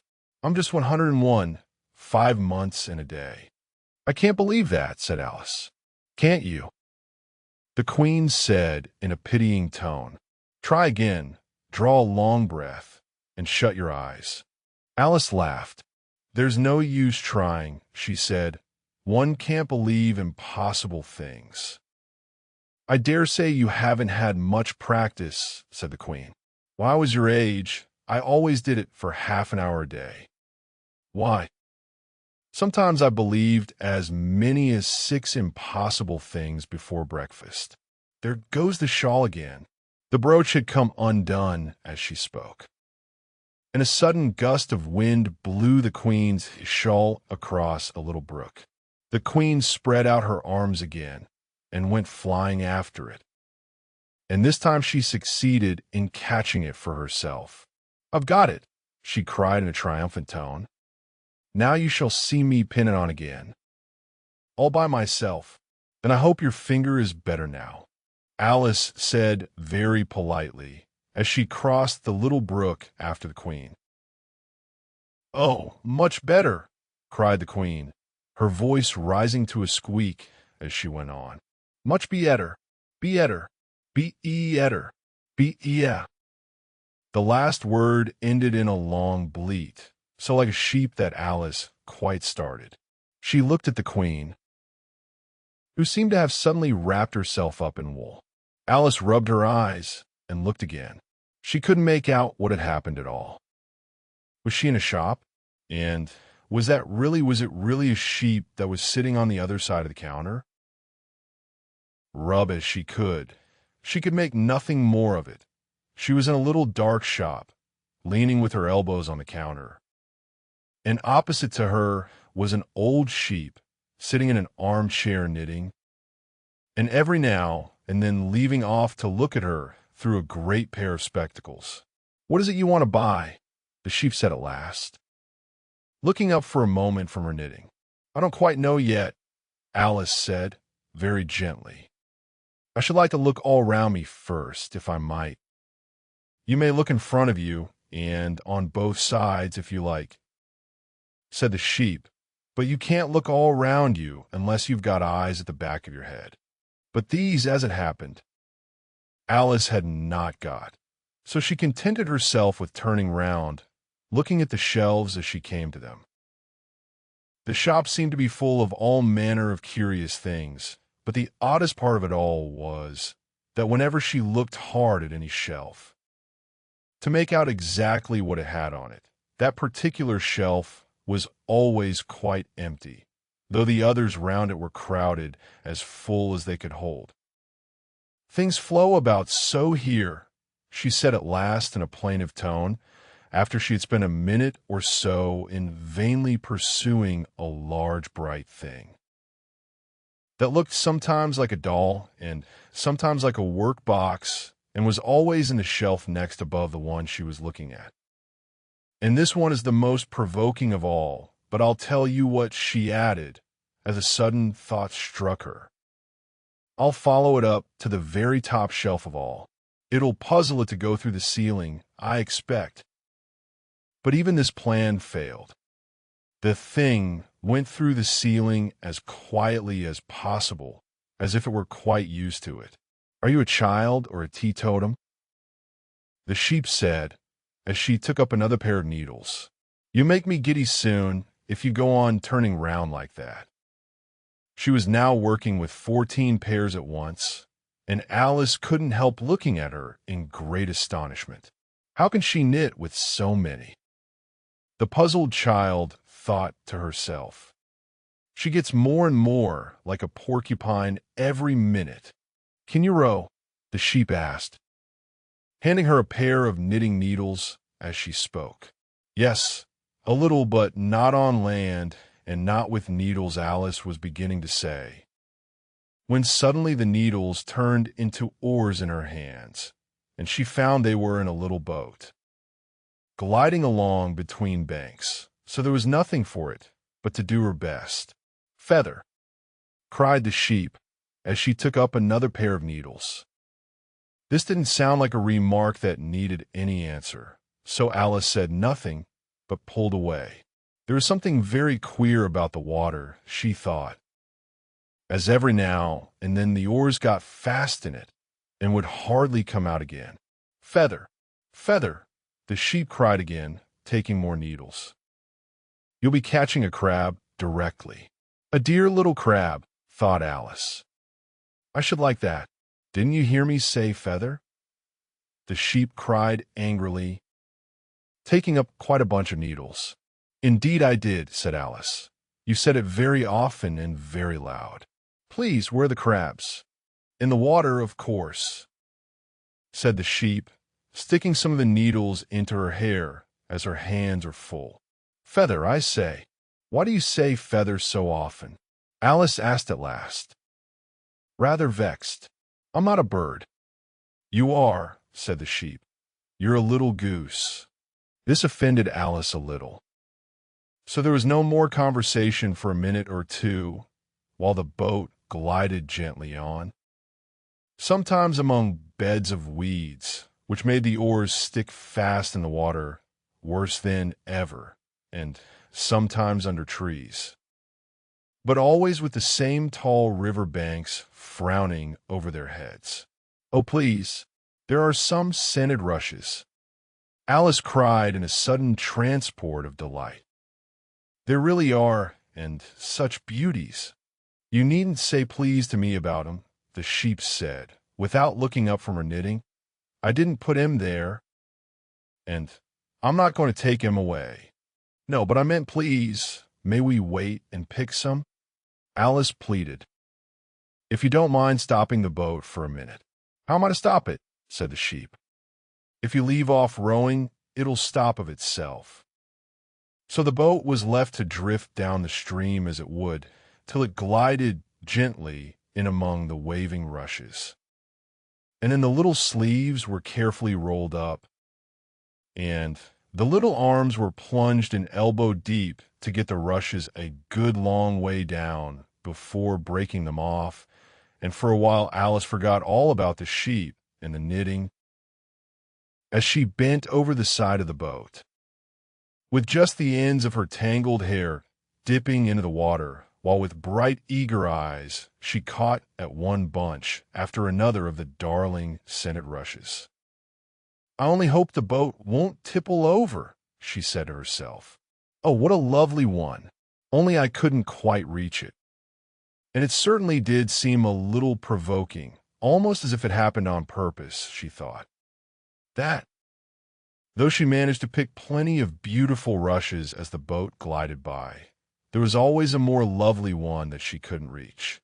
The prettiest are always further, she said at last, with a sigh at the obstinacy of the rushes in growing so far off, as, with flushed cheeks and dripping hair and hands, she scrambled back into her place and began to arrange her new-found treasures. What mattered it to her just then that the rushes had begun to fade, and to lose all their scent and beauty from the very moment that she picked them? Even real scented rushes, last only a very little while, and these, being dream rushes, melted away almost like snow as they lay in heaps at her feet, but Alice hardly noticed this. There were so many other curious things to think about. They hadn't gone much farther before the blade of one of the oars got fast in the water and wouldn't come out again, so Alice explained it afterwards. And the consequence was that the handle of it caught her under the chin, and, in spite of a series of little shrieks of "oh, oh, oh" from poor Alice, it swept her straight off the seat and down among the heap of rushes. However, she wasn't hurt, and was soon up again. The sheep went on with her knitting all the while, just as if nothing had happened. "That was a nice crab you caught," she remarked, as Alice got back in her place, very much relieved to find herself still in the boat. "Was it? I didn't see it," said Alice, peeping cautiously over the side of the boat into the dark water. "I wish it hadn't let go. I should so like to see a little crab to take home with me." But the sheep only laughed scornfully and went on with her knitting. "Are there many crabs here?" said Alice. "Crabs and all sorts of things," said the sheep. "Plenty of choice. Only make up your mind. Now, what do you want to buy?" "To buy," Alice echoed in a tone that was half astonished and half frightened, for the oars and the boat and the river had vanished all in a moment, and she was back again in the little dark shop. "I should like to buy an egg, please," she said timidly. "How do you sell them?" "5 farthing for one, 2 for 2, the sheep replied. "Then 2 are cheaper than 1, Alice said in a surprised tone, taking out her purse. "Only you must eat them both, if you buy 2, said the sheep. "Then I'll have 1, please," said Alice, as she put the money down on the counter. For she thought to herself, they mightn't be at all nice, The sheep took the money and put it away in a box. Then she said, "I never put things into people's hands that would never do. You must get it for yourself." And so saying, she went off to the other end of the shop and set the egg upright on a shelf. "I wonder why it wouldn't do," thought Alice, as she groped her way among the tables and chairs, for the shop was very dark towards the end. "The egg seems to get further away the more I walk towards it. Let me see, is this a chair? Why, it's got branches, I declare. How very odd to find trees growing here. And actually here's a little brook. Well, this is the very queerest shop I ever saw." So she went on, wondering more and more at every step, as everything turned into a tree the moment she came up to it. And she quite expected the egg to do the same. Chapter 6. Humpty Dumpty. However, the egg only got larger and larger and more human when she had come within a few yards of it. She saw that it had eyes and a nose and mouth. And when she had come close to it, she saw clearly that it was Humpty Dumpty himself. "It can't be anybody else," she said to herself. "I'm as certain of it as if his name were written all over his face. It might have been written 100 times, easily, on that enormous face." Humpty Dumpty was sitting with his legs crossed, like a Turk, on the top of a high wall, such a narrow one that Alice quite wondered how he could keep his balance. And as his eyes were steadily fixed in the opposite direction, and he didn't take the least notice of her, she thought he must be a stuffed figure after all. "And how exactly like an egg he is," she said aloud, standing with her hands ready to catch him, for she was every moment expecting him to fall. "It's very provoking," Humpty Dumpty said after a long silence, looking away from Alice as he spoke, "to be called an egg very. I said you look like an egg." "Sir," Alice gently explained, "and some eggs are very pretty, you know," she added, hoping to turn her remark into a sort of a compliment. "Some people," said Humpty Dumpty, looking away from her as usual, "have no more sense than a baby." Alice didn't know what to say to this. It wasn't an all-like conversation, she thought, as he never said anything to her. In fact, his last remark was evidently addressed to a tree, so she stood and softly repeated to herself, "Humpty Dumpty sat on a wall. Humpty Dumpty had a great fall. All the king's horses and all the king's men couldn't put Humpty Dumpty in his place again." "That last line is much too long for the poetry," she added, almost out loud, forgetting that Humpty Dumpty would hear her. "Don't stand there chattering to yourself like that," Humpty Dumpty said, looking at her for the first time. "But tell me your name and your business." "My name is Alice, but it's a stupid enough name," Humpty Dumpty interrupted impatiently. "What does it mean? Must a name mean something?" Alice asked doubtfully. "Of course it must," Humpty Dumpty said with a short laugh. "My name means the shape I am, and a good handsome shape it is, too. With a name like yours, you might be any shape, almost." "Why do you sit out here all alone?" said Alice, not wishing to begin an argument. "Why, because there's nobody with me," cried Humpty Dumpty. "Did you think I didn't know the answer to that? Ask another. Don't you think you'd be safer down on the ground?" Alice went on, not with any idea of making another riddle, but simply in her good-natured anxiety for the queer creature. "That wall is so very narrow. What tremendously easy riddles you ask." Humpty Dumpty growled out, "Of course I don't think so. Why? If ever I did fall off, which there's no chance of, but if I did here," he pursed his lips and looked so solemn and grand that Alice could hardly help laughing. "If I did fall," he went on, "the king has promised me with his very own mouth to send all his horses and all his men." Alice interrupted, rather unwisely. "Now I declare that's too bad," Humpty Dumpty cried, breaking into a sudden passion. "You've been listening at doors and behind trees and down chimneys, or you couldn't have known it." "I haven't, indeed," Alice said very gently. "It's in a book." "Oh, well, they may write such things in a book," Humpty Dumpty said in a calmer tone. "That's what you call a history of England, that is. Now, take a good look at me. I'm one that has spoken to a king. I am. Mayhap you'll never see such another. And to show you I'm not proud, break time equals 0. 5s / you may shake hands with me." And he grinned almost from ear to ear as he leant forwards and as nearly as possible fell off the wall in doing so, and offered Alice his hand. She watched him a little anxiously as she took it. If he smiled much more, the ends of his mouth might meet behind, she thought, and then I don't know what would happen to his head. I'm afraid it would come off. "Yes, all his horses and all his men," Humpty Dumpty went on. "They'd pick me up again in a minute, they would. However, this conversation is going on a little too fast. Let's go back to the last remark but one. I'm afraid I can't quite remember it," Alice said very politely. "In that case, we start fresh," said Humpty Dumpty, and it's my turn to choose a subject. He talks about it just as if it was a game. Break time equals 0. 5s / thought Alice. So here's a question for you.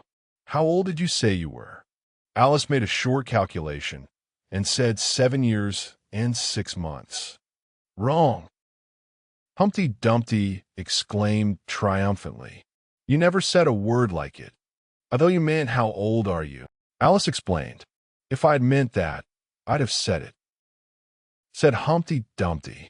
Alice didn't want to begin another argument, so she said nothing. 7 years and 6 months. Humpty Dumpty repeated thoughtfully. An uncomfortable sort of age. Now, if you'd asked my advice, I'd have said leave off at 7, but it's too late now. I never ask advice about growing, Alice said indignantly. Too proud? The other inquired. Alice felt even more indignant at this suggestion. I mean, she said, that one can't help growing older. One can't, perhaps, said Humpty Dumpty, but two can. With proper assistance, you might have left off at 7. What a beautiful belt you've got on, Alice suddenly remarked. They had had quite enough of the subject of age. She thought, and if they really were to take turns in choosing subjects, it was her turn now. At least, she corrected herself on second thoughts. A beautiful cravat. I should have said no. A belt. I beg your pardon. She added in dismay, for Humpty Dumpty looked thoroughly offended. And she began to wish she hadn't chosen that subject. If I only knew, she thought to herself, which was neck and which was waist. Evidently Humpty Dumpty was very angry, though he said nothing for a minute or two. When he did speak again, it was in a deep growl. It is a most provoking thing, he said at last, when a person doesn't know a cravat from a belt. I know it's very ignorant of me, Alice said, in so humble a tone that Humpty Dumpty relented. It's a cravat, child, and a beautiful one, as you say. It's a present from the White King and Queen. There now. Is it really? Said Alice, quite pleased to find that she had chosen a good subject, after all. They gave it me, Humpty Dumpty continued thoughtfully, as he crossed one knee over the other and clasped his hands round it. They gave it me for an unbirthday present. I beg your pardon? Alice said with a puzzled air. I'm not offended, said Humpty Dumpty. What is an unbirthday present? A present given when it isn't your birthday, of course. Alice considered a little. I like birthday presents best, she said at last. You don't know what you're talking about, cried Humpty Dumpty. How many days are there in a year? 365, said Alice. And how many birthdays have you? 1. And if you take 1 from 365, what remains? 364, of course. Humpty Dumpty looked doubtful. I'd rather see that done on paper, he said. Alice couldn't help smiling as she took out her memorandum book. Humpty Dumpty took the book and looked at it carefully. That seems to be done right, he began. You're holding it upside down, Alice interrupted. To be sure I was. Humpty Dumpty said gaily as she turned it round for him. I thought it looked a little queer. As I was saying, that seems to be done right, though. I haven't time to look it over thoroughly just now, and that shows that there are 364 days when you might get on birthday presents. Certainly, said Alice. And only 1 for birthday presents, you know. There's glory for you. I don't know what you mean by glory, Alice said. Humpty Dumpty smiled contemptuously. Of course you don't till I tell you. I meant there's a nice knockdown argument for you. But glory doesn't mean a nice knockdown argument, Alice objected. When I use a word, Humpty Dumpty said in rather a scornful tone, it means just what I choose it to mean, neither more nor less. The question is, said Alice, whether you can make words mean so many different things. "The question is," said Humpty Dumpty, "which is to be master, that's all." Alice was too much puzzled to say anything, so after a minute Humpty Dumpty began again. "They've a temper, some of them, particularly verbs. They're the proudest adjectives you can do anything with, but not verbs. However, I can manage the whole lot of them. Impenetrability. That's what I say. Would you tell me?" "Please," said Alice, "what that means?" "Now you talk like a reasonable child," said Humpty Dumpty, looking very much pleased. "I meant by impenetrability that we've had enough of that subject, and it would be just as well if you'd mention what you mean to do next. As I suppose you don't mean to stop here all the rest of your life." "That's a great deal to make one word mean," Alice said in a thoughtful tone. "When I make a word do a lot of work like that," said Humpty Dumpty, "I always pay it extra." "Oh," said Alice. She was too much puzzled to make any other remark.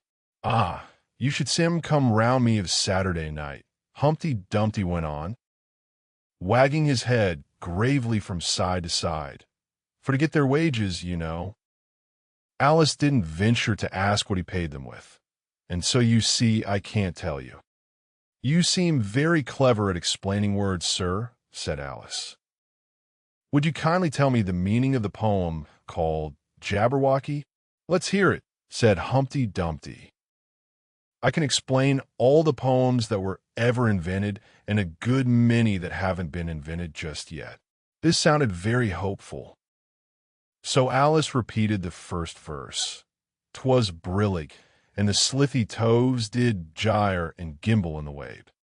All mimsy were the borogoves, and the mome raths outgrabe." "That's enough to begin with," Humpty Dumpty interrupted. "There are plenty of hard words there. Brillig means 4 o'clock in the afternoon, the time when you begin broiling things for dinner." "That'll do very well," said Alice. "And slithy?" "Well, slithy means lithe and slimy." "Lithe is the same as active. You see, it's like a portmanteau. There are two meanings packed up into one word." "I see it now." Alice remarked thoughtfully. "And what are toves?" "Well, toves are something like badgers, there's something like lizards, and there's something like corkscrews. They must be very curious-looking creatures." "They are that," said Humpty Dumpty. "Also they make their nests under sundials, also they live on cheese." "And what's to gyre and to gimble?" "To gyre is to go round and round like a gyroscope. To gimble is to make holes like a gimlet. And the wabe is the grass plot round a sundial, I suppose," said Alice, surprised at her own ingenuity. "Of course it is. It's called wabe, you know, because it goes a long way before it, and a long way behind it, and a long way beyond it on each side," Alice added. "Exactly so. Well, then, mimsy is flimsy and miserable. There's another portmanteau for you. And a borogove is a thin, shabby-looking bird with its feathers sticking out all round something like a live mop." "And then mome raths?" said Alice. "I'm afraid I'm giving you a great deal of trouble." "Well, a rath is a sort of green pig, but mome I'm not certain about. I think it's short for from home, meaning that they've lost their way, you know." "And what does outgrabe mean?" "Well, outgrabing is something between bellowing and whistling, with a kind of sneeze in the middle. However, you'll hear it done, maybe down in the wood yonder, and when you've once heard it, you'll be quite content." "Who's been repeating all that hard stuff to you?" "I read it in a book," said Alice. "But I had some poetry repeated to me much easier than that. By Tweedledee, I think it was." "As to poetry, you know," said Humpty Dumpty, stretching out one of his great hands, "I can repeat poetry as well as other folk. If it comes to that—" "Oh, it needn't come to that," Alice hastily said, hoping to keep him from beginning. "The piece I'm going to repeat," he went on without noticing her remark, was written entirely for your amusement. Alice felt that in that case, she really ought to listen to it, so she sat down and said, "Thank you," rather sadly. "In winter, when the fields are white." "Only I don't sing it," he added as an explanation. "I see you don't," said Alice. "If you can see whether I'm singing or not, you've sharper eyes than most." Humpty Dumpty remarked severely. Alice was silent. "In spring, when woods are getting green, I'll try and tell you what I mean." "Thank you very much," said Alice. "In summer, when the days are long, perhaps you'll understand the song. In autumn, when the leaves are brown, take pen and ink and write it down." "I will, if I can remember it so long," said Alice. "You needn't go on making remarks like that," Humpty Dumpty said. "They're not sensible, and they put me out. I sent a message to the fish. I told them this is what I wish. The little fishes of the sea, they sent an answer back to me. The little fish's answer was, 'We cannot do it, sir.'" "I'm afraid I don't quite understand," said Alice. "It gets easier further on," Humpty Dumpty replied. "I sent to them again to say it will be better to obey." The fishes answered with a grin, "Why, what a temper you are in! I told them once, I told them twice, they would not listen to advice. I took a kettle large and new, fit for the deed I had to do. My heart went hop, my heart went thump, I filled the kettle at the pump. Then someone came to me and said, 'The little fishes are in bed.'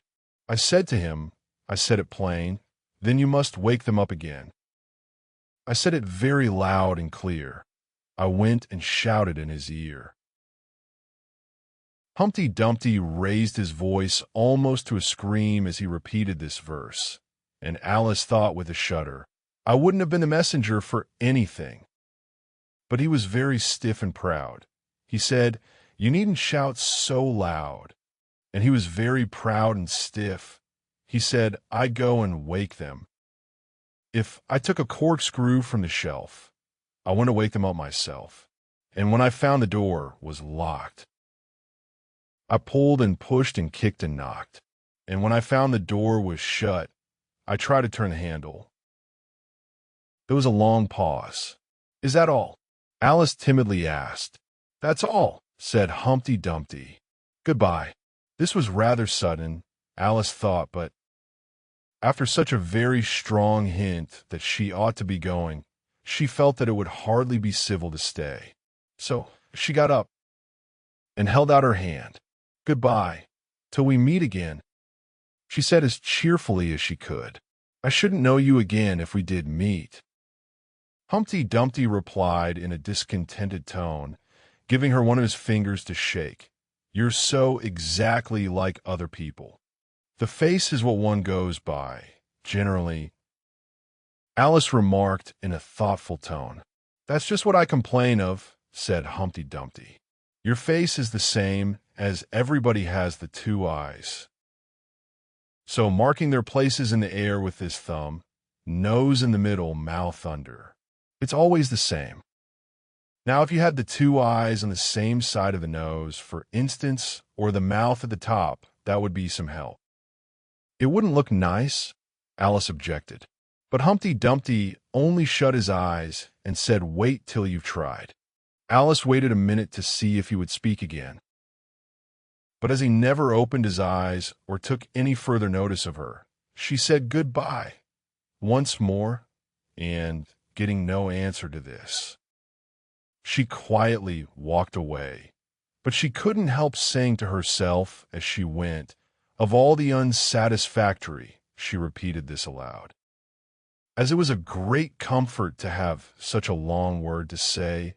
"Of all the unsatisfactory people I ever met," she never finished the sentence.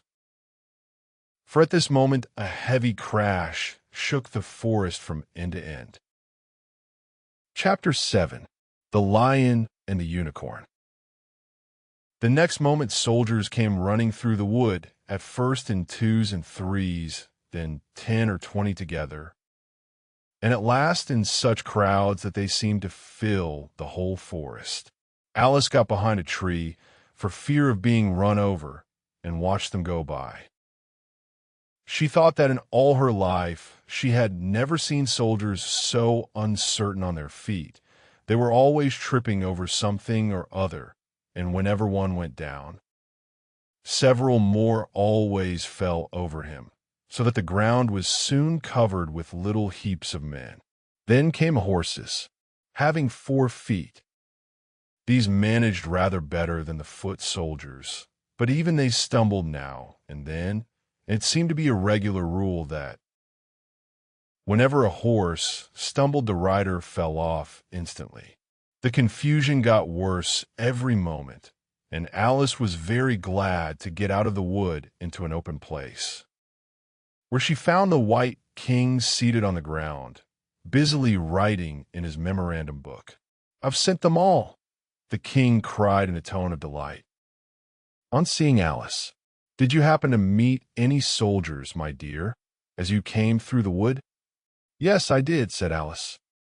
"Several thousand, I should think." 4,207. That's the exact number, the king said, referring to his book.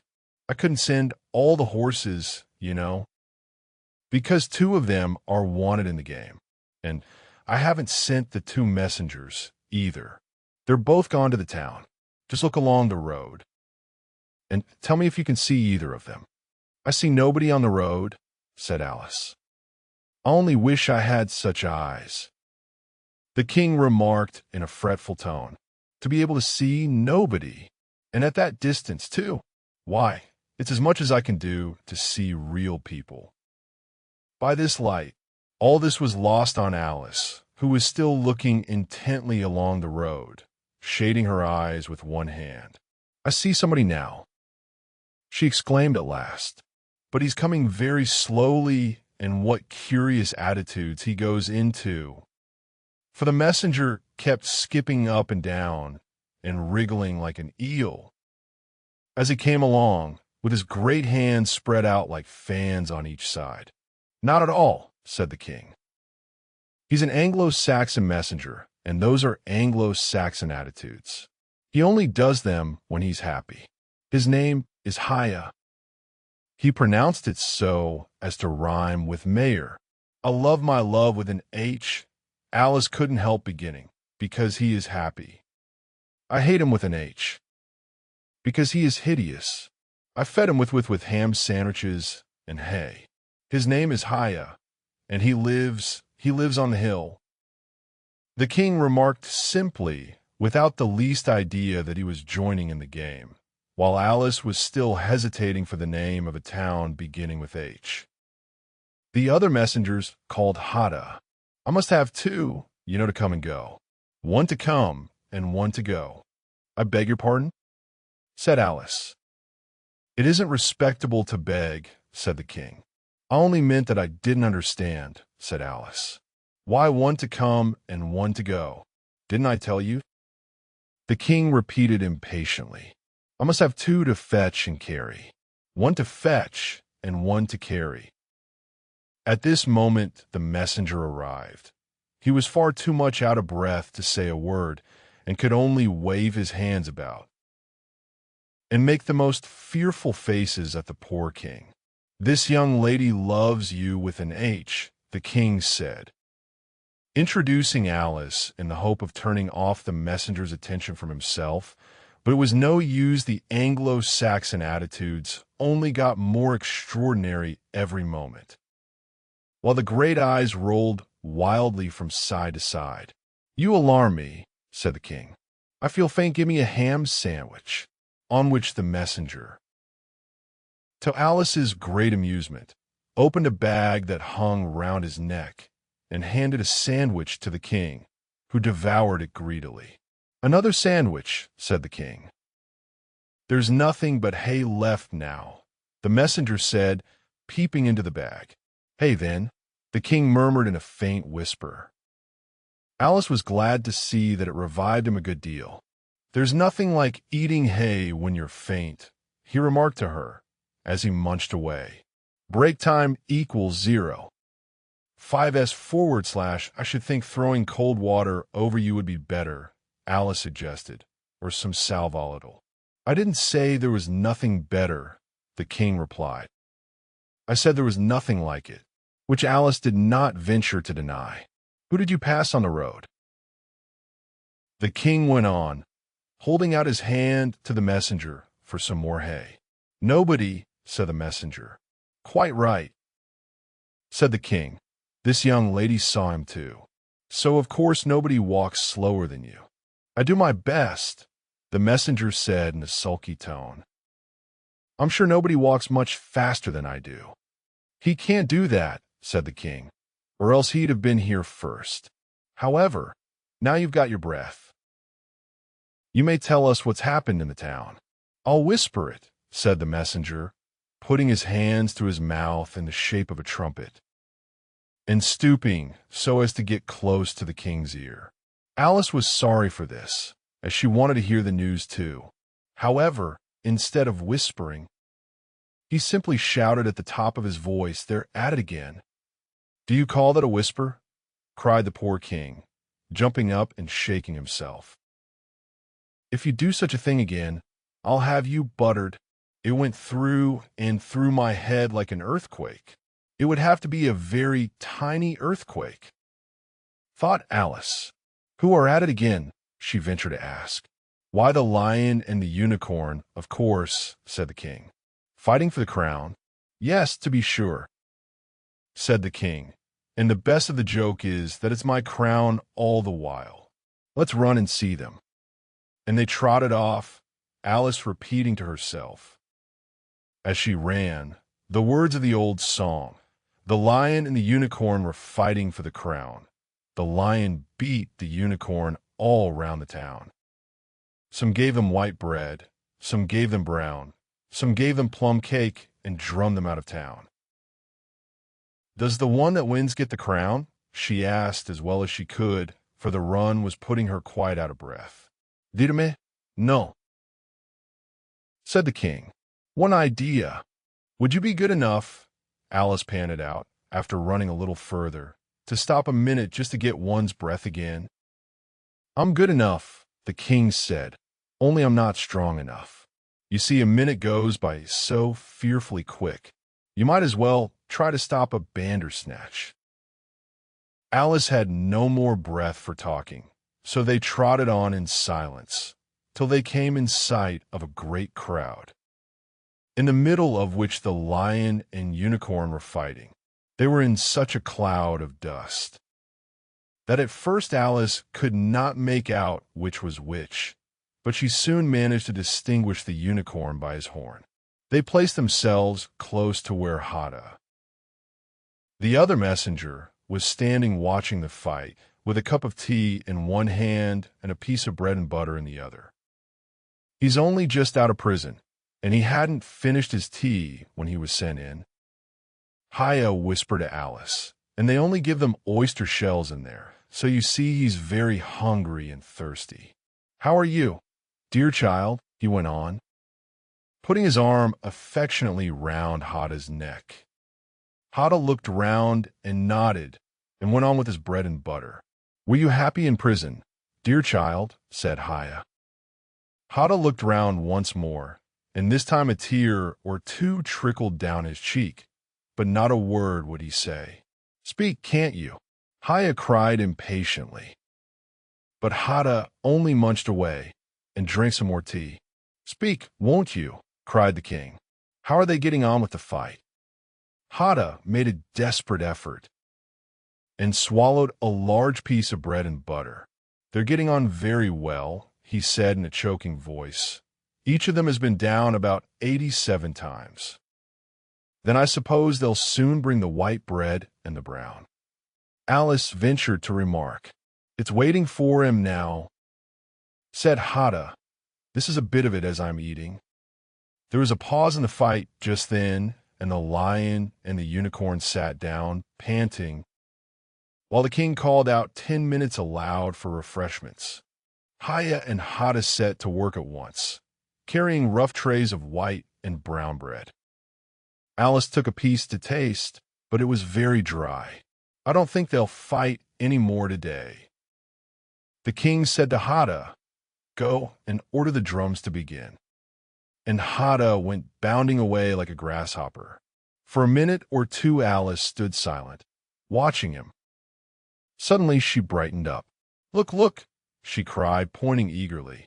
"There's the White Queen running across the country. She came flying out of the wood over yonder. How fast those queens can run. There's some enemy after her, no doubt," the king said, without even looking round. "That was full of them. But aren't you going to run and help her?" Alice asked, very much surprised at his taking it so quietly. "No use, no use," said the king. "She runs so fearfully quick. You might as well try to catch a bandersnatch.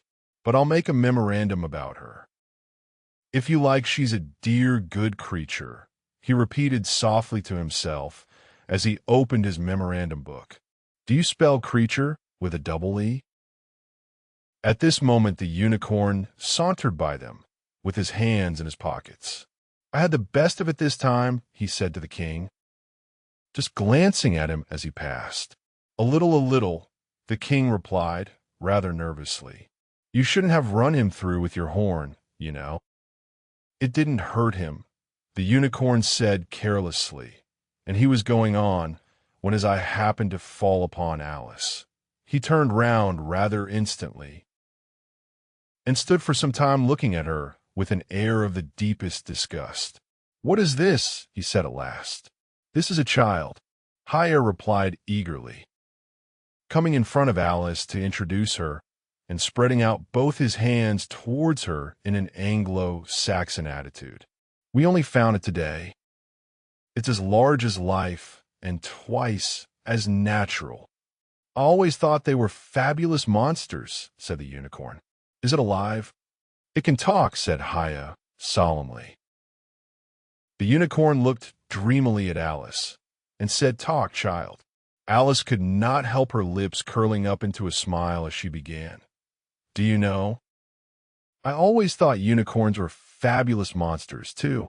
I never saw one alive before." "Well, now that we have seen each other," said the unicorn, "if you'll believe in me, I'll believe in you. Is that a bargain?" "Yes, if you like," said Alice.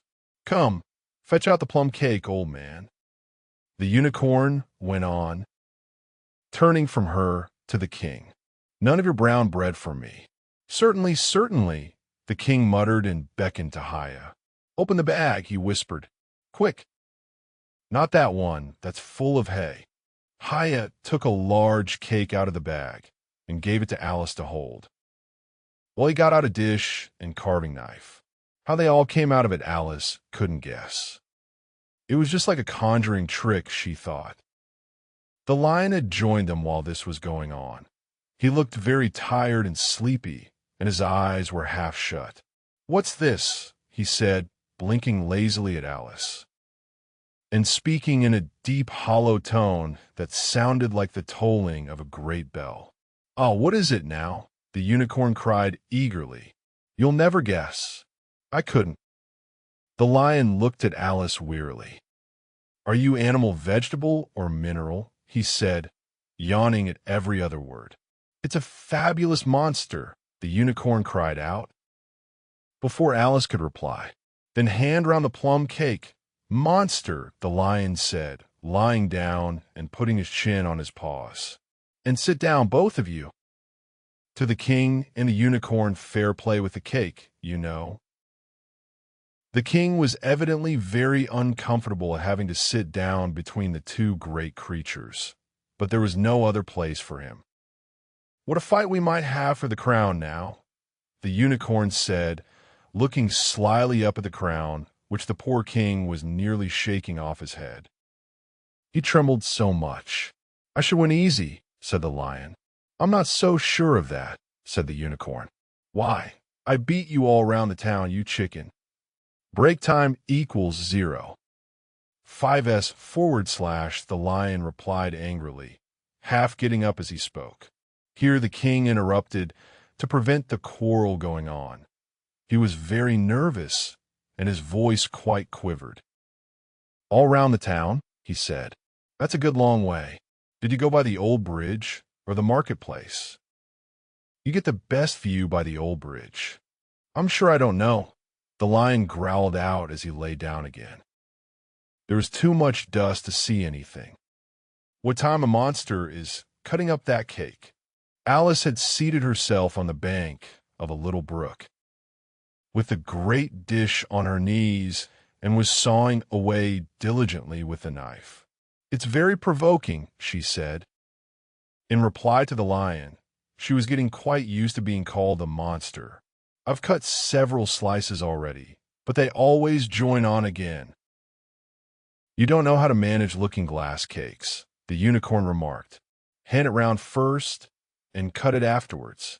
This sounded nonsense, but Alice very obediently got up and carried the dish round, and the cake divided itself into 3 pieces as she did so.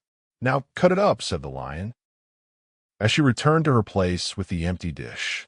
"I say, this isn't fair," cried the unicorn, as Alice sat with the knife in her hand, very much puzzled how to begin. "The monster has given the lion twice as much as me.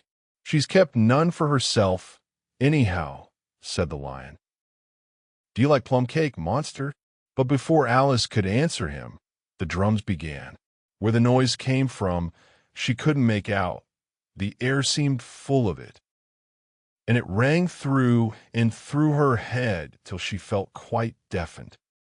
She started to her feet and sprang across the little brook in her terror, and had just time to see the lion and the unicorn rise to their feet, with angry looks at being interrupted in their feast, before she dropped to her knees and put her hands over her ears, vainly trying to shut out the dreadful uproar. "If that doesn't drum them out of town," she thought to herself, "nothing ever will." Chapter 8. It's my own invention. After a while the noise seemed gradually to die away, till all was dead silence, and Alice lifted up her head in some alarm. There was no one to be seen, and her first thought was that she must have been dreaming about the lion and the unicorn and those queer Anglo-Saxon messengers. However, there was the great dish still lying at her feet, on which she had tried to cut the plum cake, so I wasn't dreaming after all. She said to herself, unless we're all part of the same dream. Only I do hope it's my dream and not the Red King's. I don't like belonging to another person's dream, she went on in a rather complaining tone. I've a great mind to go and wake him and see what happens. At this moment her thoughts were interrupted by a loud shouting of "Ahoy! Ahoy! Check!" and a knight dressed in crimson armor came galloping down upon her, brandishing a great club. Just as he reached her, the horse stopped suddenly. "You're my prisoner," the knight cried, as he tumbled off his horse, startled as she was. Alice was more frightened for him than for herself at the moment, and watched him with some anxiety as he mounted again. As soon as he was comfortably in the saddle, he began once more, but here another voice broke in, "Ahoy! Ahoy! Check!" And Alice looked round in some surprise for the new enemy. This time it was a white knight. He drew up at Alice's side, and tumbled off his horse just as the Red Knight had done. Then he got on again, and the two knights sat and looked at each other for some time without speaking. Alice looked from one to the other in some bewilderment. "She's my prisoner, you know," the Red Knight said at last. "Yes, but then I came and rescued her," the White Knight replied. "Well, we must fight for her then," said the Red Knight, as he took up his helmet, which hung from the saddle, and was something the shape of a horse's head, and put it on. "You will observe the rules of battle, of course," the White Knight remarked, putting on his helmet too. "I always do," said the Red Knight. and they began banging away at each other with such fury that Alice got behind a tree to be out of the way of the blows. "I wonder now what the rules of battle are," she said to herself as she watched the fight, timidly peeping out from her hiding place. "One rule seems to be that if one knight hits the other, he knocks him off his horse, and if he misses, he tumbles off himself. And another rule seems to be that they hold their clubs with their arms, as if they were Punch and Judy, what a noise they make when they tumble, just like a whole set of fire irons falling into the fender. And how quiet the horses are. They let them get on and off them, just as if they were tables." Another rule of battle that Alice had not noticed seemed to be that they always fell on their heads, and the battle ended with their both falling off in this way, side by side, when they got up again. They shook hands, and then the Red Knight mounted and galloped off. "It was a glorious victory, wasn't it?" said the White Knight, as he came up panting. "I don't know," Alice said doubtfully. "I don't want to be anybody's prisoner. I want to be a queen." "So you will, when you've crossed the next brook," said the White Knight. "I'll see you safe to the end of the wood, and then I must go back, you know. That's the end of my move." "Thank you very much," said Alice. "May I help you off with your helmet?" It was evidently more than he could manage by himself. However, she managed to shake him out of it at last. "Now one can breathe more easily," said the knight, putting back his shaggy hair with both hands, and turning his gentle face and large mild eyes to Alice. She thought she had never seen such a strange-looking soldier in all her life. He was dressed in tin armor, which seemed to fit him very badly, and he had a queer-shaped little deal box fastened across his shoulder, upside down, and with the lid hanging open. Alice looked at it with great curiosity. "I see you're admiring my little box," the knight said in a friendly tone. "It's my own invention to keep clothes and sandwiches in.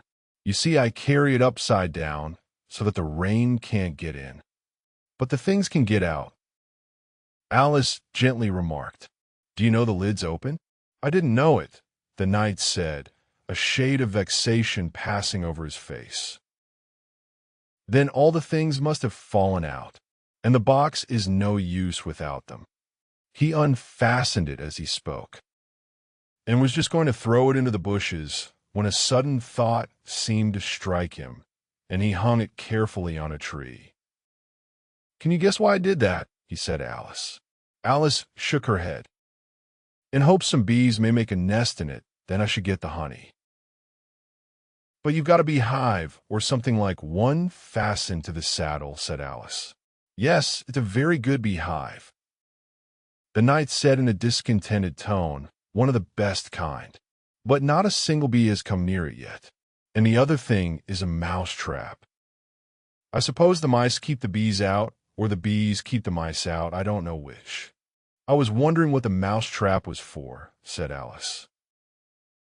"It isn't very likely there would be any mice on the horse's back." "Not very likely, perhaps," said the knight. "But if they do come, I don't choose to have them running all about. You see," he went on after a pause, "it's as well to be provided for everything. That's the reason the horse has all those anklets round his feet." "But what are they for?" Alice asked in a tone of great curiosity. "To guard against the bites of sharks," the knight replied. "It's an invention of my own. And now help me on. I'll go with you to the end of the wood. What's the dish for?" "It's meant for plum cake," said Alice. "We'd better take it with us," the knight said. "It'll come in handy if we find any plum cake. Help me to get it into this bag." This took a very long time to manage, though Alice held the bag open very carefully, because the knight was so very awkward in putting in the dish. The first 2 or 3 times that he tried, he fell on himself instead. "It's rather a tight fit, you see," he said as they got in at last. "There are so many candlesticks in the bag." And he hung it to the saddle, which was already loaded with bunches of carrots and fire irons and many other things. Break time equals 0. 5s/. I hope you've got your hair well fastened on, he continued, as they set off. Only in the usual way, Alice said, smiling. That's hardly enough, he said, anxiously. You see, the wind is so very strong here. It's as strong as soup. Have you invented a plan for keeping the hair from being blown off? Alice inquired. Not yet, said the knight, but I've got a plan for keeping it from falling off. I should like to hear it very much. First you take an upright stick, said the knight. Then you make your hair creep up it like a fruit tree. Now, the reason hair falls off is because it hangs down, things never fall upwards. You know, it's a plan of my own invention. You may try it if you like. It didn't sound a comfortable plan, Alice thought. And for a few minutes she walked on in silence, puzzling over the idea and every now and then stopping to help the poor knight, who certainly was not a good rider. Whenever the horse stopped, which it did very often, he fell off in front, and whenever it went on again, which it generally did rather suddenly, he fell off behind. Otherwise, he kept on pretty well, except that he had a habit of now and then falling off sideways. And as he generally did this on the side on which Alice was walking, she soon found that it was the best plan not to walk quite close to the horse. I'm afraid you've not had much practice in riding, she ventured to say, as she was helping him up from his 5th tumble. The knight looked very much surprised and a little offended at the remark. What makes you say that? He asked, as he scrambled back into the saddle, keeping hold of Alice's hair with one hand to save himself from falling over on the other side. Because people don't fall off quite so often when they've had much practice. I've had plenty of practice, the knight said very gravely. Plenty of practice. Alice could think of nothing better to say than indeed, but she said it as heartily as she could. They went on a little way in silence after this, the knight with his eyes shut, muttering to himself, and Alice watching anxiously for the next tumble. The great art of riding, the knight suddenly began in a loud voice, waving his right arm as he spoke, is to keep here the sentence ended as suddenly as it had begun. As the knight fell heavily on the top of his head, exactly in the path where Alice was walking. She was quite frightened this time, and said in an anxious tone, as she picked him up, I hope no bones are broken. None to speak of, the knight said, as if he didn't mind breaking 2 or 3 of them. The great art of riding, as I was saying, is to keep your balance properly, like this. You know, he let go the bridle and stretched out both his arms to show Alice what he meant, and this time he fell flat on his back, right under the horse's feet. Plenty of practice, he went on repeating, all the time that Alice was getting him on his feet again. Plenty of practice. It's too ridiculous, cried Alice, losing all her patience this time. You ought to have a wooden horse on wheels, that you ought. Does that kind go smoothly? The knight asked in a tone of great interest, clasping his arms round the horse's neck as he spoke, just in time to save himself from tumbling off again. Much more smoothly than a live horse, Alice said, with a little scream of laughter, in spite of all she could do to prevent it. I'll get one. The knight said thoughtfully to himself, 1 or 2 several. There was a short silence after this, and then the knight went on again. I'm a great hand at inventing things. Now, I dare say you noticed that last time you picked me up that I was looking rather thoughtful. You were a little grave, said Alice. Well, just then I was inventing a new way of getting over a gate. Would you like to hear it? Very much indeed, Alice said politely. I'll tell you how I came to think of it, said the knight. You see, I said to myself, The only difficulty is with the feet. The head is high enough already. Now, first I put my head on the top of the gate, then I stand on my head, then the feet are high enough. You see, then I'm over, you see. Yes, I suppose you'd be over when that was done, Alice said thoughtfully. But don't you think it would be rather hard? I haven't tried it yet, the knight said gravely. So I can't tell for certain, but I'm afraid it would be a little hard. He looked so vexed at the idea that Alice changed the subject hastily. What a curious helmet you've got, she said cheerfully. Is that your invention too? The knight looked down proudly at his helmet, which hung from the saddle. Yes, he said, but I've invented a better one than that, like a sugar loaf. When I used to wear it, if I fell off the horse, it always touched the ground directly. So I had a very little way to fall, you see, but there was the danger of falling into it, to be sure.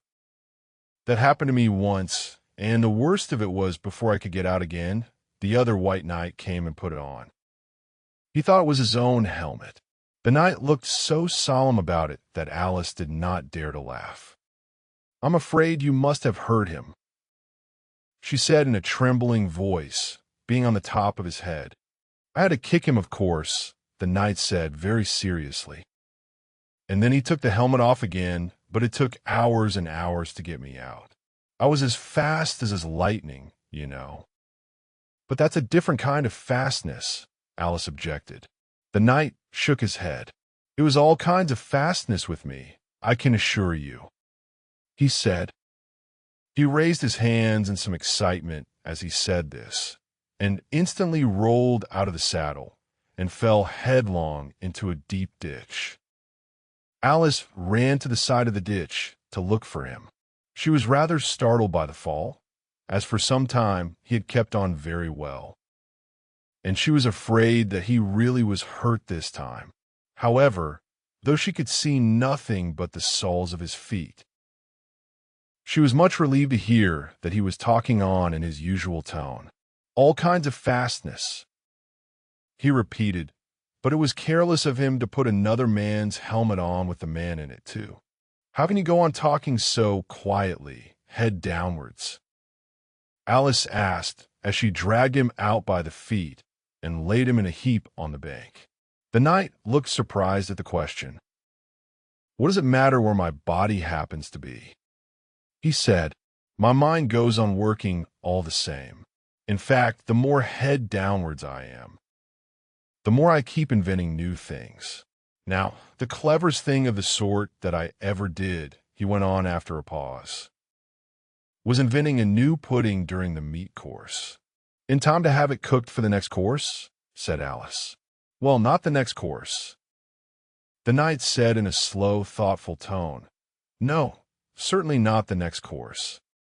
Then it would have to be the next day. I suppose you wouldn't have two pudding courses in one dinner.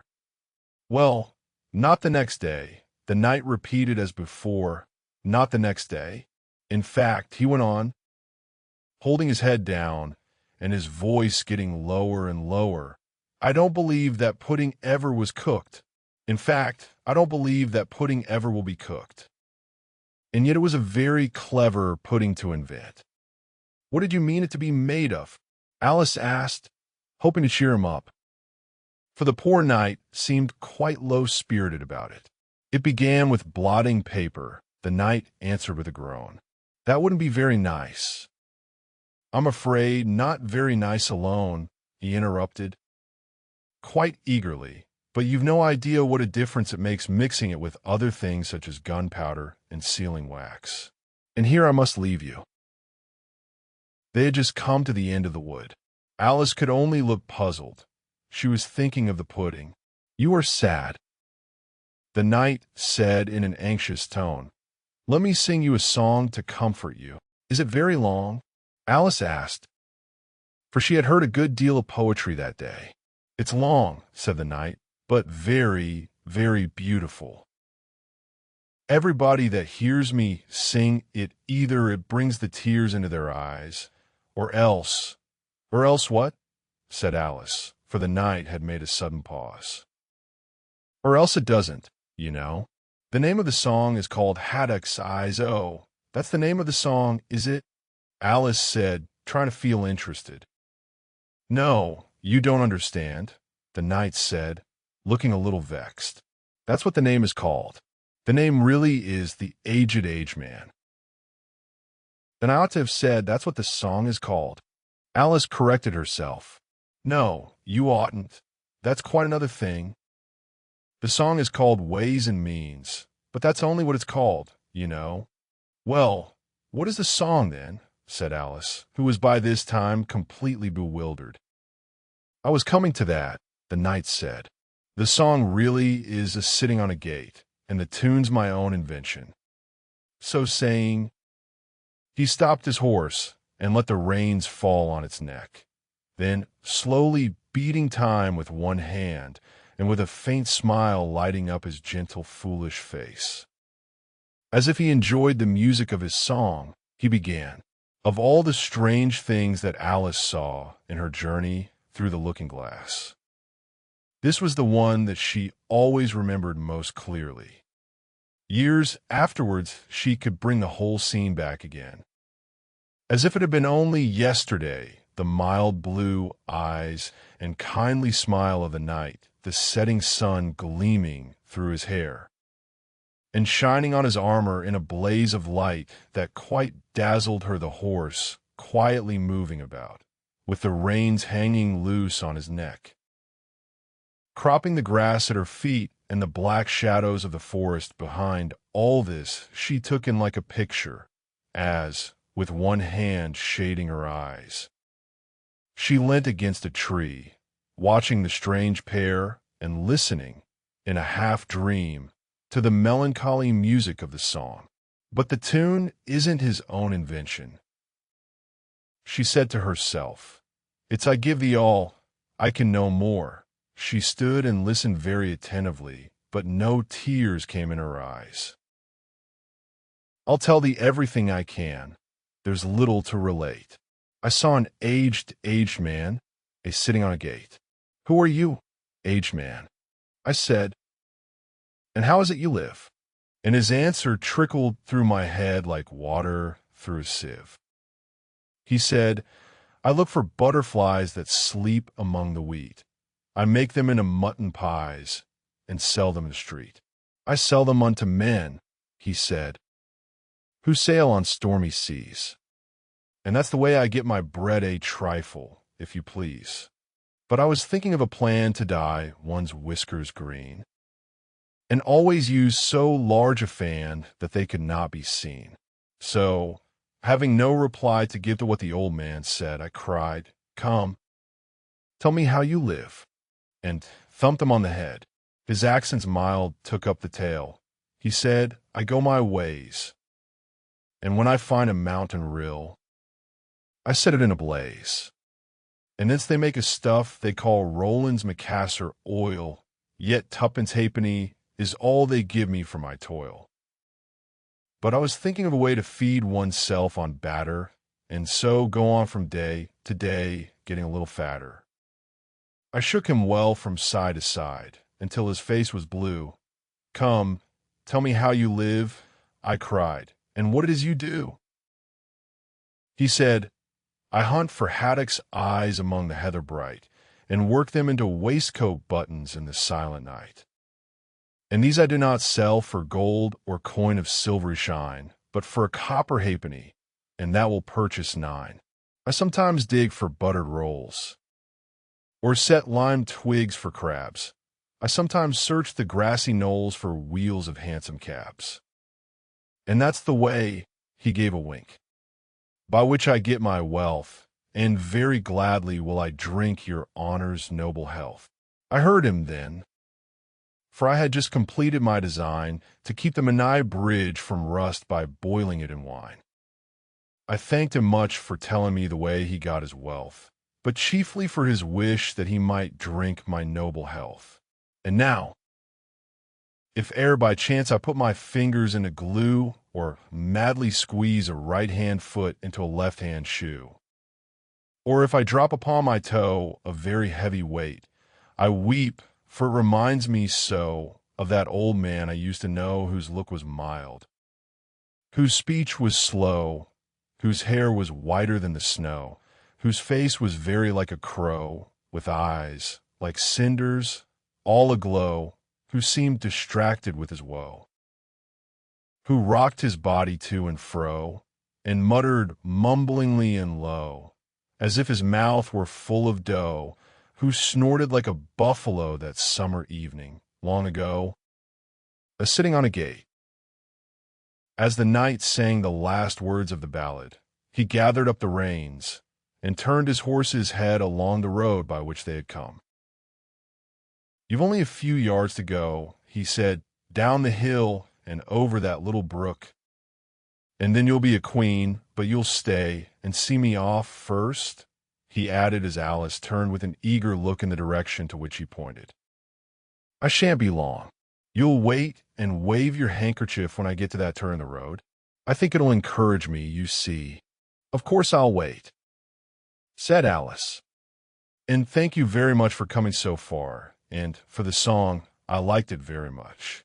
"I hope so," the knight said doubtfully, "but you didn't cry so much as I thought you would." So they shook hands, and then the knight rode slowly away into the forest. "It won't take long to see him off, I expect," Alice said to herself as she stood watching him. "There he goes, right on his head as usual. However, he gets on again pretty easily. That comes of having so many things hung round the horse." So she went on talking to herself as she watched the horse walking leisurely along the road, and the knight tumbling off, first on one side and then on the other. After the fourth or fifth tumble he reached the turn, and then she waved her handkerchief to him and waited till he was out of sight. "I hope it encouraged him," she said as she turned to run down the hill. "And now for the last brook, and to be a queen. How grand it sounds!" A very few steps brought her to the edge of the brook. "The 8th square at last," she cried as she bounded across, and threw herself down to rest on a lawn as soft as moss, with little flower beds dotted about it here and there. "Oh, how glad I am to get here! And what is this on my head?" she exclaimed in a tone of dismay, as she put her hands up to something very heavy and fitted tight all round her head. "But how can it have got there without my knowing it?" she said to herself as she lifted it off and set it on her lap to make out what it could possibly be. It was a golden crown. Chapter 9. Queen Alice. "Well, this is grand," said Alice.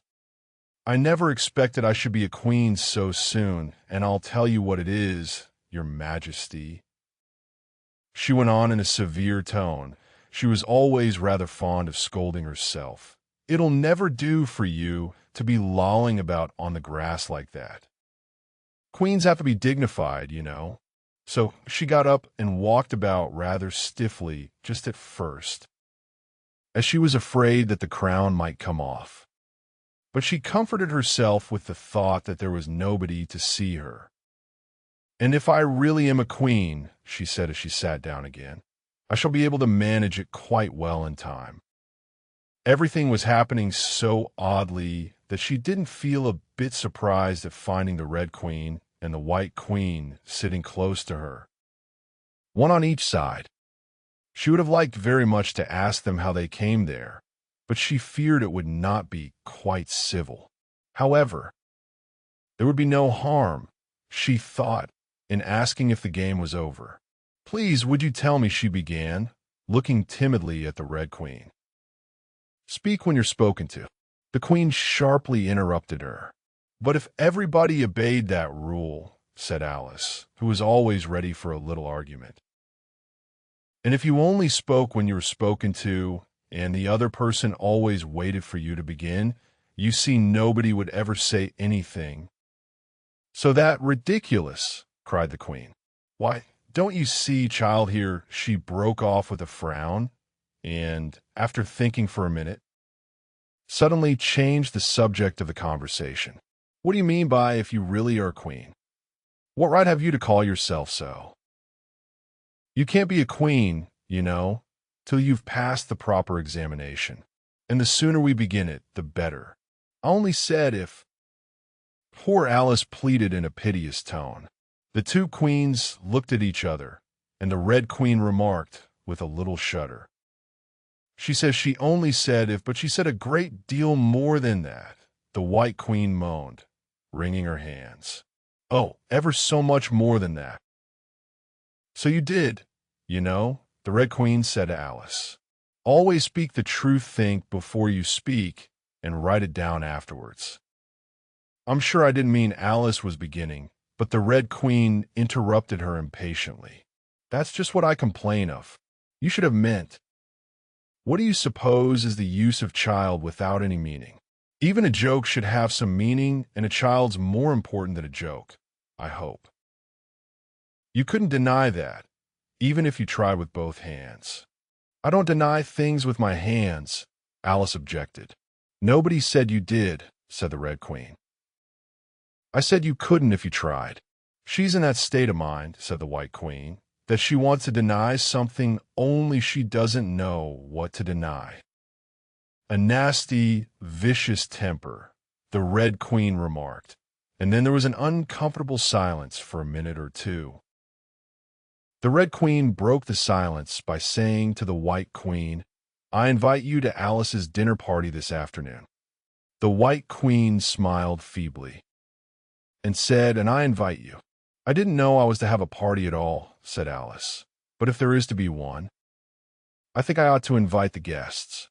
We gave you the opportunity of doing it. The Red Queen remarked, but I dare say you've not had many lessons in manners yet. Manners are not taught in lessons, said Alice. Lessons teach you to do sums. And things of that sort. And you do addition? The White Queen asked. What's 1 and 1 and 1 and 1 and 1 and 1 and 1 and 1 and 1 and 1? I don't know, said Alice. I lost count. She can't do addition, the Red Queen interrupted. Can you do subtraction? Take 9 from 8. 9 from 8, I can't. Break time equals 0. 5s / Alice replied very readily. But she can't do subtraction, said the White Queen. Can you do division? Divide a loaf by a knife. What's the answer to that? I suppose Alice was beginning, but the Red Queen answered for her. Bread and butter, of course. Try another subtraction sum. Take a bone from a dog.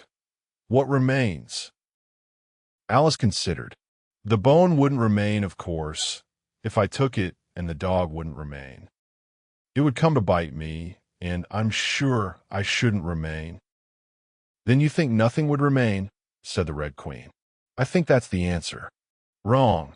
As usual, said the Red Queen. The dog's temper would remain. But I don't see how I look here, the Red Queen cried. The dog would lose its temper, wouldn't it? Perhaps it would, Alice replied cautiously. Then if the dog went away, its temper would remain. The Queen exclaimed triumphantly. Alice said, as gravely as she could, they might go different ways. But she couldn't help thinking to herself, what dreadful nonsense we are talking. She can't do sums a bit, the Queen said together, with great emphasis. Can you do sums? Alice said, turning suddenly on the White Queen, for she didn't like being found fault with so much. The Queen gasped and shut her eyes. I can do addition. Break time equals 0. 5s / if you give me time, but I can't do subtraction under any circumstances. Of course you know your ABC, said the Red Queen. To be sure I do, said Alice. So do I, the White Queen whispered. We'll often say it over together, dear. And I'll tell you a secret, I can read words of 1 letter. Isn't that grand? However, don't be discouraged. You'll come to it in time. Here the Red Queen began again. Can you answer useful questions? She said. How is bread made? I know that. Alice cried eagerly. You take some flour. Where do you pick the flower? The White Queen asked. In a garden? Or in the hedges? Well, it isn't picked at all, Alice explained. It's ground. How many acres of ground? Said the White Queen. You mustn't leave out so many things. Fan her head. The Red Queen anxiously interrupted. She'll be feverish after so much thinking. So they set to work and fanned her with bunches of leaves, till she had to beg them to leave off. It blew her hair about so. She's all right again now, said the Red Queen. Do you know languages? What's the French for fiddle-de-dee? Fiddle-de-dee's not English, Alice replied gravely. Whoever said it was, said the Red Queen. Alice thought she saw a way out of the difficulty this time. If you'll tell me what language fiddle-de-dee is, I'll tell you the French for it, she exclaimed triumphantly. But the Red Queen drew herself up rather stiffly and said, Queens never make bargains. I wish queens never asked questions, Alice thought to herself. Don't let us quarrel, the White Queen said in an anxious tone. What is the cause of lightning? The cause of lightning, Alice said very decidedly, for she felt quite certain about this. Is the thunder? No, she hastily corrected herself. I meant the other way. It's too late to correct it, said the Red Queen. When you've once said a thing, that fixes it, and you must take the consequences. Which reminds me, the White Queen said, looking down and nervously clasping and unclasping her hands. We had such a thunderstorm last Tuesday. I mean, one of the last set of Tuesdays, you know. Alice was puzzled. In our country, she remarked, there's only one day at a time. The Red Queen said, that's a poor, thin way of doing things. Now here, we mostly have days and nights 2 or 3 at a time, and sometimes in the winter we take as many as 5 nights together for warmth, you know. Are 5 nights warmer than 1 night, then? Alice ventured to ask. 5 times as warm, of course, but they should be 5 times as cold. By the same rule, just so, cried the Red Queen. 5 times as warm, and 5 times as cold, just as I'm 5 times as rich as you are. And 5 times as clever. Alice sighed and gave it up. It's exactly like a riddle with no answer, she thought. Humpty Dumpty saw it too. The White Queen went on in a low voice, more as if she were talking to herself. He came to the door with a corkscrew in his hand. What did he want? Said the Red Queen. He said he would come in. The White Queen went on, because he was looking for a hippopotamus. Now, as it happened, there wasn't such a thing in the house that morning. Is there generally? Alice asked in an astonished tone. Well, only on Thursdays, said the Queen. I know what he came for, said Alice. He wanted to punish the fish. Because, here the White Queen began again. It was such a thunderstorm you can't think. She never could, you know, said the Red Queen. And part of the roof came off. And ever so much thunder got in, and it went rolling round the room in great lumps and knocking over the tables and things till I was so frightened. I couldn't remember my own name. Alice thought to herself, I never should try to remember my name in the middle of an accident. Where would be the use of it? But she did not say this aloud, for fear of hurting the poor Queen's feeling. Your Majesty must excuse her. The Red Queen said to Alice, taking one of the White Queen's hands in her own and gently stroking it. She means well, but she can't help saying foolish things. As a general rule, the White Queen looked timidly at Alice, who felt she ought to say something kind, but really couldn't think of anything at the moment. She never was really well brought up, the Red Queen went on. But it's amazing how good-tempered she is. Pat her on the head, and see how pleased she'll be. But this was more than Alice had courage to do. A little kindness and putting her hair in papers would do wonders with her. The White Queen gave a deep sigh and laid her head on Alice's shoulder. I'm so sleepy, she moaned. She's tired. Poor thing, said the Red Queen. Smooth her hair, lend her your nightcap, and sing her a soothing lullaby. I haven't got a nightcap with me, said Alice, as she tried to obey the first direction, and I don't know any soothing lullabies. I must do it myself, then, said the Red Queen, and she began, Hush-a-bye, lady, in Alice's lap, till the feast's ready, we've time for a nap. When the feast's over, we'll go to the ball, Red Queen, and White Queen, and Alice and all. And now you know the words, she added as she put her head down on Alice's other shoulder. Just sing it through to me. I'm getting sleepy, too. In another moment, both queens were fast asleep and snoring loud. What am I to do?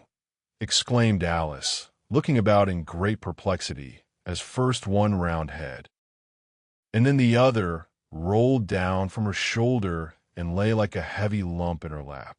I don't think it ever happened before, that anyone had to take care of two queens asleep at once.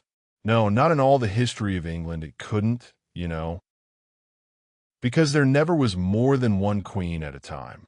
Do wake up, you heavy things, she went on in an impatient tone, but there was no answer but a gentle snoring.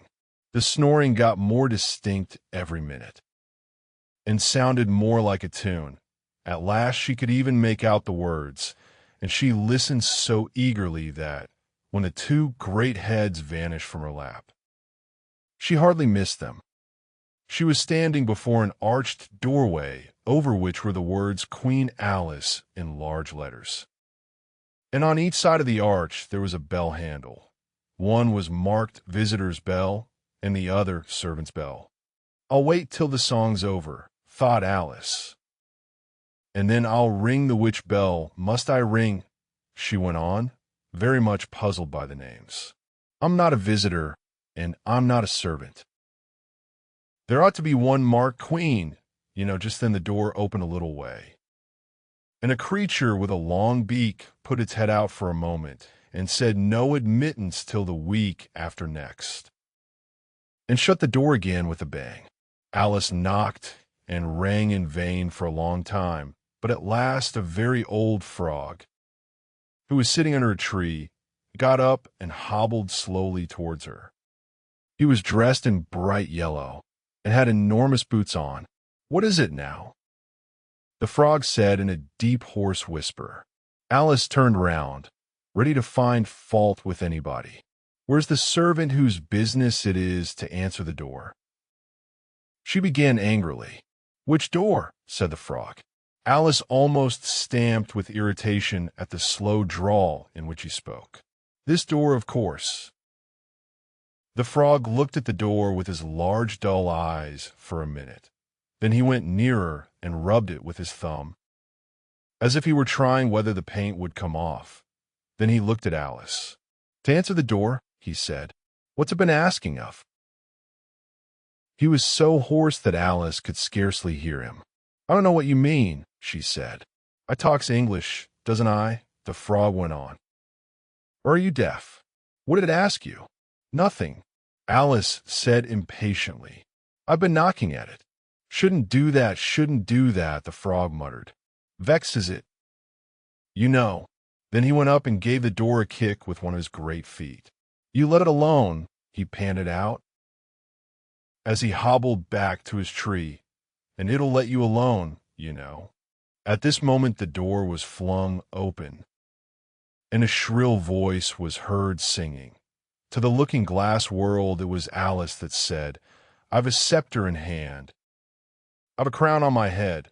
Let the looking-glass creatures, whatever they be, come and dine with the Red Queen, the White Queen, and me. And hundreds of voices joined in the chorus. Then fill up the glasses as quick as you can, and sprinkle the table with buttons and bran. Put cats in the coffee, and mice in the tea, and welcome Queen Alice with 30 times 3. Then followed a confused noise of cheering, and Alice thought to herself, 30 times 3 makes 90. I wonder if anyone's counting. In a minute, there was silence again, and the same shrill voice sang another verse.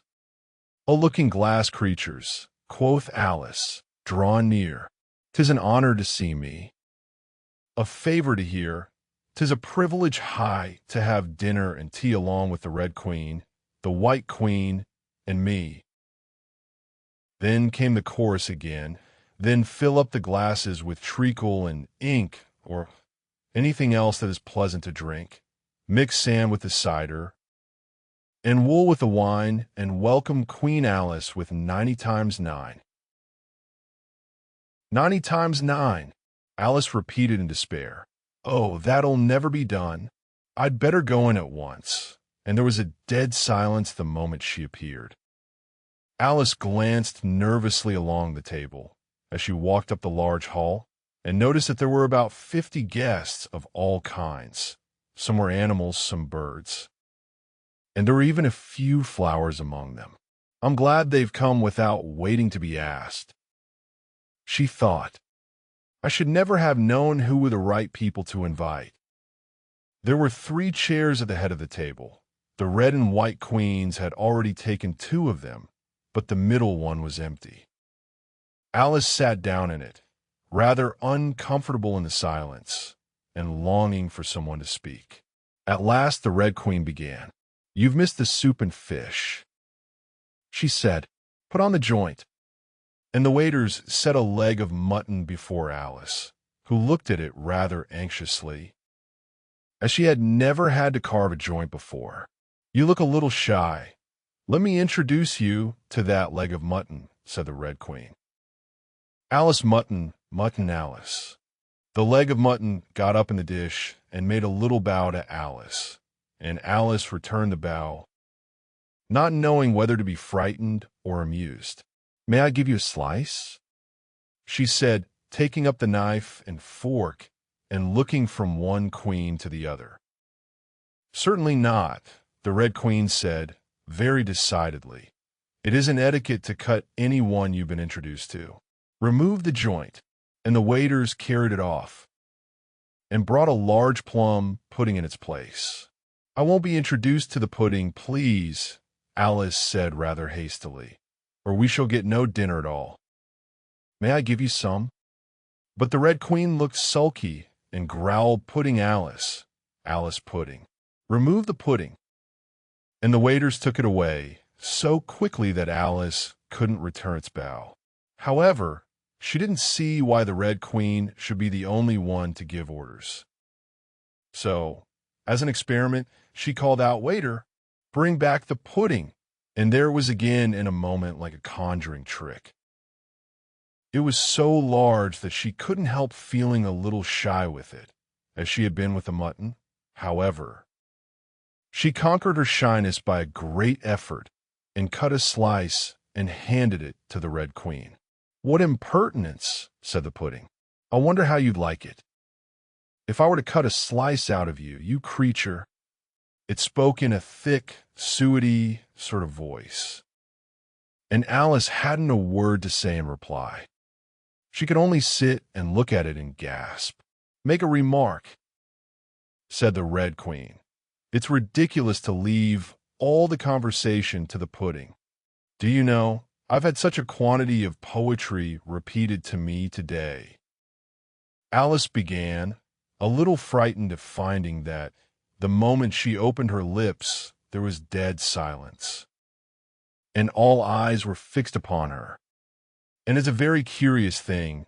I think every poem was about fishes in some way. Do you know why they're so fond of fishes all about here? She spoke to the Red Queen, whose answer was a little wide of the mark. "As to fishes," she said, very slowly and solemnly, putting her mouth close to Alice's ear, "Her White Majesty knows a lovely riddle all in poetry, all about fishes. Shall she repeat it?" "Her Red Majesty's very kind to mention it," the White Queen murmured into Alice's other ear, in a voice like the cooing of a pigeon. "It will be such a treat." "May I?" "Please do," Alice said very politely. The White Queen laughed with delight, and stroked Alice's cheek. Then she began, "First, the fish must be caught. That is easy. A baby, I think, could have caught it. Next, the fish must be bought. That is easy. A penny, I think, break time equals 0. 5s// would have bought it. Now cook me the fish. That is easy and will not take more than a minute. Let lie in a dish. That is easy, because it already is in it. Bring it here. Let me sup. It is easy to set such a dish on the table. Take the dish cover up. Ah, that is so hard that I fear I'm unable, for it holds it like glue holds the lid to the dish. While it lies in the middle, which is easiest to do, undish cover the fish or dish cover the riddle. Take a minute to think about it, and then guess, said the Red Queen. Meanwhile, we'll drink your health, Queen Alice's health, she screamed at the top of her voice. And all the guests began drinking it directly, and very queerly they managed it. Some of them put their glasses upon their heads like extinguishers, and drank all that trickled down their faces. Others upset the decanters, and drank the wine as it ran off the edges of the table, and 3 of them, who looked like kangaroos, scrambled into the dish of roast mutton, and began eagerly lapping up the gravy. Just like pigs in a trough, thought Alice. You ought to return thanks in a neat speech, the Red Queen said, frowning at Alice as she spoke. We must support you, you know, the White Queen whispered as Alice got up to do it, very obediently, but a little frightened. Thank you very much, she whispered in reply, but I can do quite well without. That wouldn't be at all the thing. The Red Queen said very decidedly, so Alice tried to submit to it with a good grace. And they did push so, she said afterwards, when she was telling her sister the history of the feast. You would have thought they wanted to squeeze me flat. In fact, it was rather difficult for her to keep in her place while she made her speech. The 2 queens pushed her so, one on each side, that they nearly lifted her up into the air. I rise to return thanks, Alice began, and she really did rise as she spoke. Several inches, but she got hold of the edge of the table and managed to pull herself down again. Take care of yourself, screamed the White Queen, seizing Alice's hair with both her hands. Something's going to happen. And then, as Alice afterwards described it, all sorts of things happened in a moment. The candles all grew up to the ceiling, looking something like a bed of rushes with fireworks at the top. As to the bottles, they each took a pair of plates, which they hastily fitted on as wings, and so, with forks for legs, went fluttering about in all directions. And very like birds they look, Alice thought to herself, as well as she could in the dreadful confusion that was beginning. At this moment she heard a hoarse laugh at her side, and turned to see what was the matter with the White Queen. But, instead of the Queen, there was the leg of mutton sitting in the chair.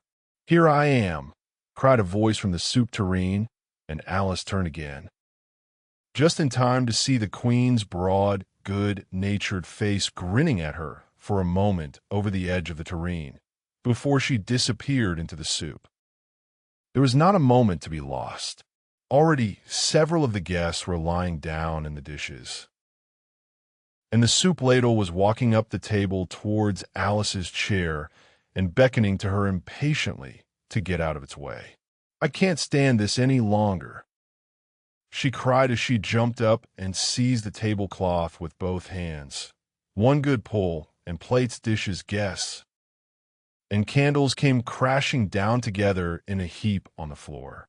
And as for you, she went on, turning fiercely upon the Red Queen, whom she considered as the cause of all the mischief, but the Queen was no longer at her side. She had suddenly dwindled down to the size of a little doll, and was now on the table, merrily running round and round after her own shawl, which was trailing behind her. At any other time, Alice would have felt surprised at this, but she was far too much excited to be surprised at anything now. "As for you," she repeated, catching hold of the little creature in the very act of jumping over a bottle which had just lighted upon the table, "I'll shake you into a kitten. That I will." Chapter 10. Shaking. She took her off the table as she spoke, and shook her backwards and forwards with all her might. The Red Queen made no resistance whatever, only her face grew very small, and her eyes got large and green. And still, as Alice went on shaking her. Chapter 11. Waking. And it really was a kitten, after all. Chapter 12. Which dreamed it? "Your Majesty shouldn't purr so loud," Alice said, rubbing her eyes and addressing the kitten respectfully, yet with some severity. "You woke me out of such a nice dream. And you've been along with me, Kitty, all through the looking-glass world. Did you know it, dear? It is a very inconvenient habit of kittens." Alice had once made the remark that whatever you say to them, they always purr. If they would only purr for yes and mew for no, or any rule of that sort, she had said, so that one could keep up a conversation. But how can you talk with a person if they always say the same thing? On this occasion, the kitten only purred, and it was impossible to guess whether it meant yes or no. So Alice hunted among the chessmen on the table till she had found the Red Queen. Then she went down on her knees on the hearthrug and put the kitten and the queen to look at each other. "Now, Kitty," she cried, clapping her hands triumphantly, "confess that was what you turned into." But it wouldn't look at it, she said, when she was explaining the thing afterwards to her sister. It turned away its head and pretended not to see it, but it looked a little ashamed of itself. So I think it must have been the Red Queen. Sit up a little more stiffly. "Dear," Alice cried with a merry laugh, "and curtsy while you're thinking what a purr. It saves time, remember." And she caught it up and gave it one little kiss, just in honor of having been a Red Queen. "Snowdrop, my pet," she went on, looking over her shoulder at the white kitten, which was still patiently undergoing its toilet. "When will Dinah have finished with your white majesty, I wonder? That must be the reason you were so untidy in my dream, Dinah. Do you know that you're scrubbing a white queen? Really, it's most disrespectful of you. Break time equals 0. 5s/, and what did Dinah turn to, I wonder?" she prattled on, as she settled comfortably down, with one elbow in the rug and her chin in her hand, to watch the kittens. "Tell me, Dinah, did you turn a Humpty Dumpty? I think you did, however. You'd better not mention it to your friends just yet, for I'm not sure. By the way, Kitty, if only you'd been really with me in my dream. There was one thing you would have enjoyed. I had such a quantity of poetry said to me, all about fishes. Tomorrow morning you shall have a real treat. All the time you're eating your breakfast, I'll repeat the walrus and the carpenter to you, and then you can make believe it's oysters, dear. Now, Kitty, let's consider who it was that dreamed it all. This is a serious question, my dear. And you should not go on licking your paw like that, as if Dinah hadn't washed you this morning. You see, Kitty, it must have been either me or the Red King. He was part of my dream, of course, but then I was part of his dream, too. Was it the Red King, Kitty? You were his wife, my dear, so you ought to know. Oh, Kitty, do help us settle it. I'm sure your paw can wait." But the provoking kitten only began on the other paw and pretended it hadn't heard the question. "Which do you think it was?" "A boat beneath a sunny sky," Lingering onward dreamily in an evening of July, children three that nestling near, eager eye and willing ear. Pleased a simple tale to hear long has paled that sunny sky. Echoes fade and memories die. Autumn frosts have slain July. Still she haunts me, phantom-wise. Alice moving under skies never seen by waking eyes. Children yet, the tale to hear, eager eye and willing ear, lovingly shall nestling near. In a wonderland they lie, dreaming as the days go by, dreaming as the summers die. Ever drifting down the stream, lingering in the golden gleam life. What is it but a dream?